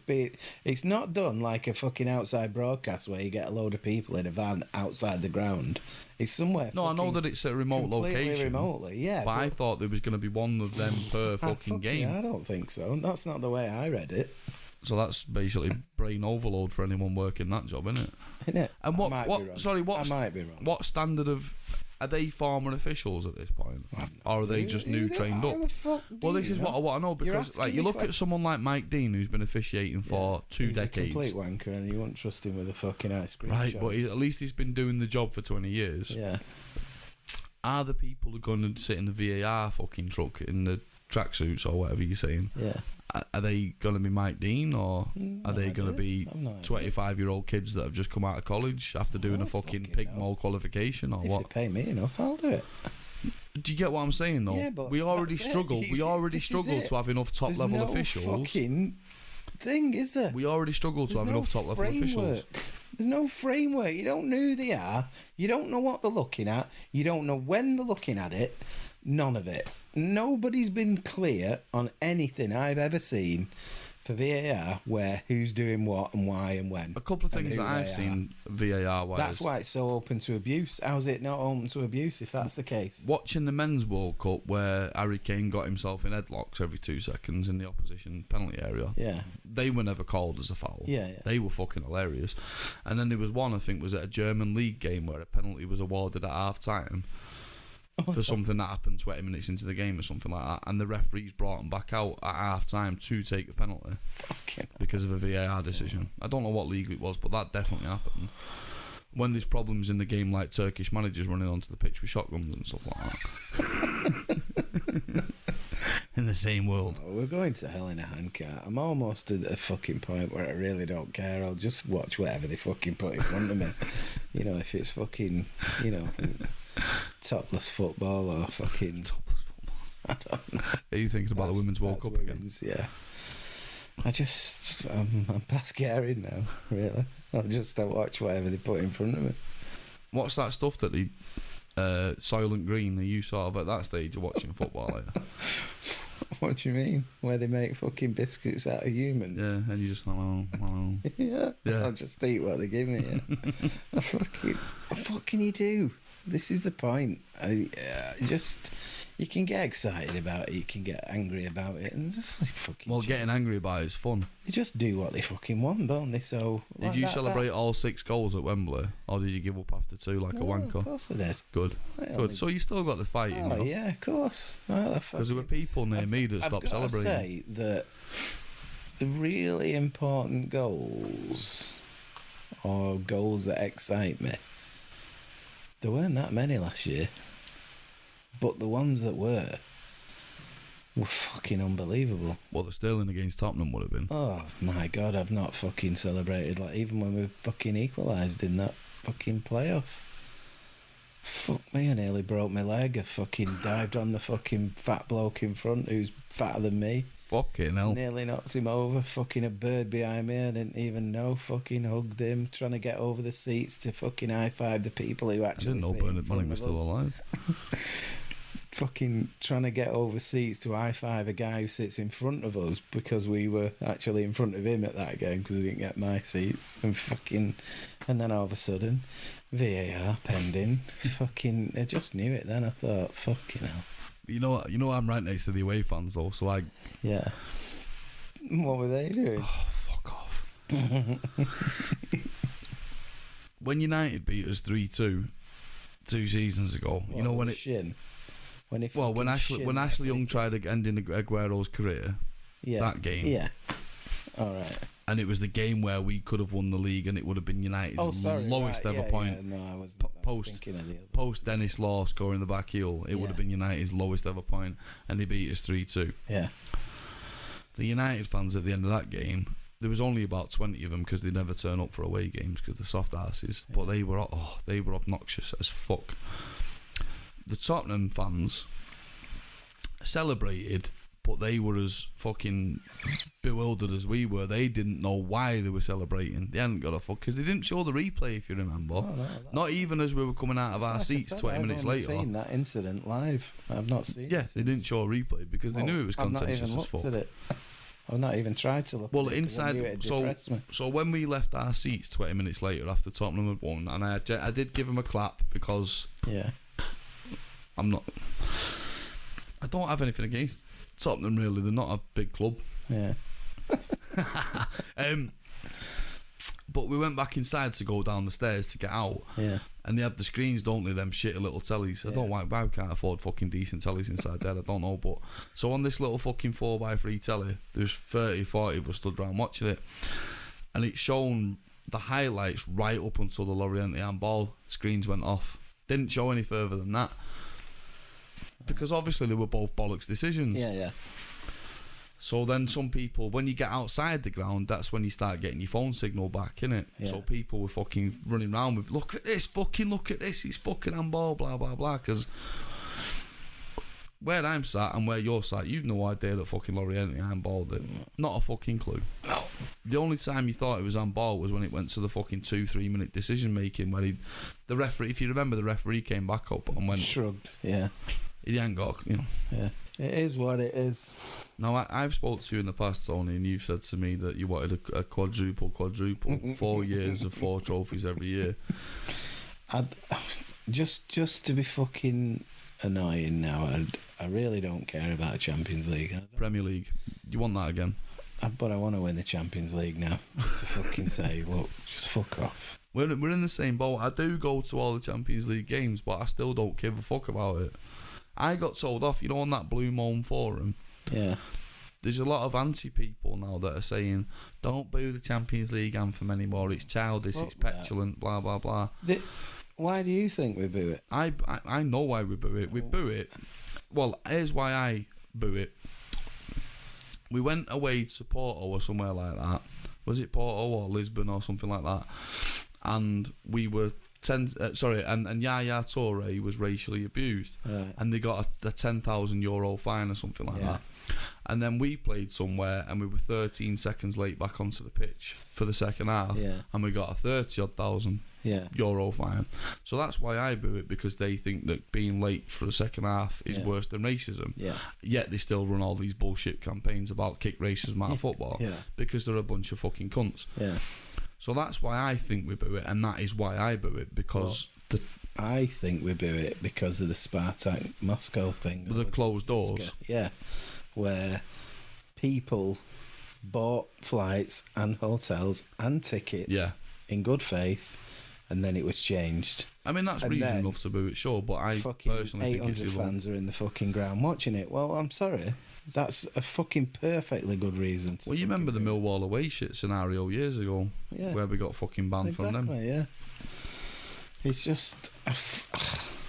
I just want to win it. I'd like to win it. You know, have you seen where we are next year if we get to the Champions League? Turkey or something? Yeah. Istanbul. Is it Istanbul? I think it's the Ataturk Stadium, isn't it? Right. So that'd be nice. You get your stab vest. Fucking hell. Kevlar. Fucking hell. Turkey's actually a beautiful country, by the way. But when it comes to football, it's a bit fucking Swayze. Exactly. What's that going to be like if it was two English teams next year? Well, I don't see it being anything different, really. Because again, hold your fucking horses. No. We've got the same look, are they? Again, this season coming up, we've got 2 or 3 teams in the Europa League, right? Yeah. And 4/5 in the Champions League again. Yeah. Well, we'll all shit our groups. We'll all win our groups. It could happen. I wonder what they'd do if it did. Well, they'd change the format, wouldn't they? Well, they'd ban us for start off, just for being us. Well, I think this. I genuinely thought that this season just gone was our easiest way to the final. Tottenham and Ajax. Although I do rate Ajax. I think they were decent. They just had a couple of brain farts against Tottenham. We should have beat Real Madrid that fucking year with Pellegrini. But we wankered it away from home. Well, of course we did, but we bottled it at home by not trying and wankered it away from home. Yeah. Anyway, but next season I think if because don't forget we're still not certain of a fucking spot in the Champions League, depending on what the cast do, arbitration and all that. It won't be that quick. I know it won't. It won't happen at all. Exactly. Well, anyway, I think if it did happen, we're gonna actually fucking take them to the cleaners. Yeah, I've no doubt about that. It could be the end of you. Do you remember when our if only? Do you remember when our only concerns were? They've got limitless amount. No, you're right. Compared to us, it's peanuts. Exactly. But do you remember when our only worries were what were happening on the pitch? And well, yeah. I kind of look at, like you look at the world today and it's full of fucking Twitter and Facebook and there's a million things to concern yourselves with. Whereas when 20 years ago, you might have watched your TV show and you might be Thursday night, I've got a show on tonight, show. Yeah. Now you're constantly engaged with everything. Your life doesn't switch off anymore. And it's the same with football. There's no grey anymore. It's all this or that. Fucking or fucking nothing. You know, there's no middle ground, is there? You mean you're European or you're not European? You're off the fucking scale, fucking mental, or you just fucking absolutely no opinion at all. There's no middle ground, is there? There's no measured approach to it, no. Oh, so well, that's why I asked you to do this podcast, because you're a fruit. Well, I just. Although you're slowly reclining in a seat that isn't actually a reclining chair. You'll be on the floor in a minute. Well, it's comfortable now, but it's. You know, I just don't engage with that fucking world at the minute, really. Personally. Yeah, but this is the thing, though, Tony. This is the thing. You can't help it now with football, because even football's in the middle of it. Yeah, but I read a few forums and stuff, but I don't do Twitter and I don't react to anything, and I go on Facebook. I mean, fucking. No, but you like juicy gossip, because you asked me about juicy gossip before. Well, yeah, but that was just to understand the story more than anything. I'm not that interested either way. So, back to City. I think it's fucking awesome being a City fan. I've always enjoyed being a City fan, just because it's always fucking different. You're always fucking, you were never the fucking popular one. You were never paid attention to. It was always just fun being you. Nobody gave a fuck, did they? It's the other way around now. The football's phenomenal, and and everyone gives a fuck. We're under a microscope. Us, yeah. You know what's really weird? The fact that we have probably been under a microscope, even more so since Pep joined as a manager. Yeah. Yet they've still not found any shit that sticks. Not really. Because you remember the Gary Cook era? Yeah. Within 5 fucking seconds, there was leaked emails about him saying shit to Ned Emanu's mum and stuff like that. Yeah. Since Pep's been in, it's been a fucking tight ship, hasn't it? Yeah. Well, I think they're tight all round, aren't they? Really. Them. It's just a well-oiled machine. Yeah. Oiled. Yeah. Good one. As a City fan, you know, like all teams now are fucking branded beyond belief, branded beyond recognition. I think we're the citizens, aren't we? Yeah. Do you identify as a citizen? No. Yeah, neither do I. What is that? Why don't we? Because that's like a cool nickname that someone's give us or some shit. Cool. Well, not cool to me or you, but I mean, I've it's like... seen it. It's been around for fucking ever. In fact, I've got a little... it's like a little fucking tiny postage stamp sized leather bound book that Constantine is out, and it's the 1969 team. Yeah. Black and white pictures. And we're called citizens. And the citizens on that. So why don't you identify as it then? Oh, I just never have. Because United are called the Rags and they love that, right? City, yeah. Liverpool are called the Dippers and they call themselves Dippers, right? Yeah. I don't know. Tottenham have got something that I can't say. Arsenal are called the Fan Bloods. What about Chelsea? Pensioners? No. Something different than that. But I don't know. I don't know. I'm happy to be associated with that, but it's not something I've aspired to. The City. What do you reckon about the puns that they've been throwing out the City themselves, like calling us the four middle walls and you love it, don't you? I quite like the fact that fucking Pep really fucking throws that everything behind it. It's a trophy. It's a fucking trophy.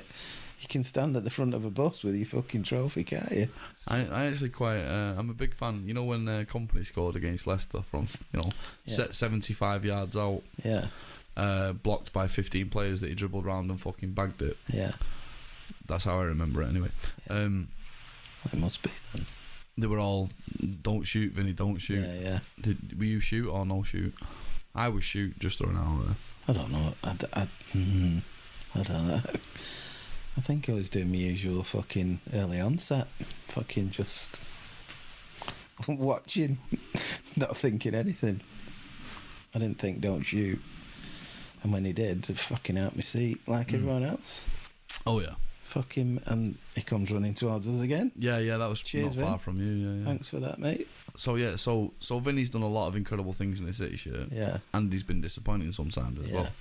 But it was a great goal against Leicester. It was probably the only goal that was getting scored in that game. But I knew after it that he was probably not going to do anything more in his City shirt. Anything to top that. No. And that was one of the things he said in his interview after he'd said, I'm going to Anderlecht. Yeah. Where do I go from there as a City player? Yeah. I'm only going to fucking be a disappointment from there. You're only going to be in the background, aren't you? Mm. Do you reckon he'll come back to the club in a capacity? Possibly. He's got a mank wife and mank kids, don't forget. It's circumstances, isn't it? It's if he does well at Anderlecht, will the chance arise? I don't when think he's manager. Ready? I don't think manager. I think like more fucking business Lampard side. at Chelsea. He's not fucking ready, is he? Really? Yeah, but it doesn't matter for Chelsea because Chelsea have got 2 seasons now without a signing or a season without a signing. So it doesn't matter who's in charge. It'll come down to luck whether he's in the right place at the right time. But I suppose you're saying I don't that think they're thinking of him as a manager. No, not right. But what about above the managerial role in the Fitzo Solanos and Tiki roles or anything like that? He's not going to come and do that, is he? He's got all those football. He's got degrees, man. Nah, it's too football. No. If any other team, if one of the glory boys, if United or Liverpool would have achieved in the last 2 seasons what we've achieved, there'd be fucking jizz everywhere. Well, we're not going to get that, are we? So why fucking get bent out of shape about it? It's not going to happen ever. So, I'm not, I can get annoyed about it and I fucking moan to my wife about it, but there's nothing's going to fucking change. He's not going to start wanking over us all of a sudden, are they? It's just not going to happen. I mean, to be fair, they do give us a fair bit of credit, but behind it, there's always a fucking tinge of fucking jealous is the wrong word. Just fucking dislike. And you know, you watch Match of the Day, and they're genuinely, complimentary about what we do. But we don't got the overboardness that the others get, do we? We don't get the 3 days of fucking, double page fucking pullouts in the. Well, there's I think Liverpool as a city has got about 400,000 people living in it. It's 510. I checked. 510. Yeah, and probably 750,000. a third to a half of that is blue. Everton, or doesn't give a fuck about football. Exactly. But there were 750,000 people. Exactly. There. So where did they get that figure from? They just fucking made it up, didn't they? Well, this is I didn't see anything about saying how many of us were there. I heard as low as 100,000, but there's no way there was that many. Well, I don't think there would have been. Why would there have been? I must admit, I've never been to one. That was the first. That was the first one I've been to. Yeah. Weren't for me. Yeah. Kids and families must be a fucking buzzer, but not for me. That's fucking them all over, innit? The fucking city comes out for a fucking, I don't know, you want a tin of beans in the Tesco fucking lottery, they'll have a bus parade around the fucking local estate. Well, the weird thing is, Tony, it was, I know that they're doing work on Albert Square, aren't they, or something? Yeah.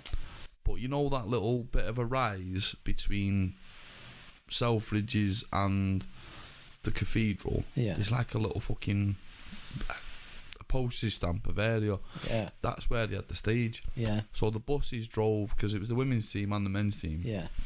Drove from Albert Square, I think. Down Deansgate to that. So you're getting a fucking limited number of people there anyway. Yeah. Whereas when Liverpool got the second place trophy in the Champions League, yeah, they went all the fucking way around Liverpool, had the hubcaps robbed, and then at footnotes they probably got loads of fucking wasteland where they can hold that parade, haven't they? Oh, yeah. The docks or something. Yeah. But 750,000 people. Like fucking. But that's how many people go to Anfield every home game, innit? They don't actually get into the ground. Yeah. They just stand outside with a vigil. Fucking egging the coaches and fucking beer canning it. Fuck. Well, no, there was no evidence for that. Fireworks. There was no evidence of that, according to Merseyside Police. It happened though. I seem to remember TV pictures of it happening. No, there's no evidence. Oh, there's literally thousands of hours of footage on YouTube from multiple. There was more angles than the fucking Matrix, but it didn't happen. Saying, "This is Jimmy Gerrard. Fucking have some of that, you wanker." Oh, sorry, no. That Giving out the postcode and everything. Yeah. Here's how you find me. Watch That's this. how you do it. Find my iPhone. Fuck off. Right. Well, yeah, it never happened. Cool. Yeah. Right. Just fucking keep the faith. Well, we don't need faith anymore, do we? Not really. Just keep fucking doing what we're doing. Enjoy it, boys. Simple as that. And girls. And girls. Right, thank you, Tony. All right, pal.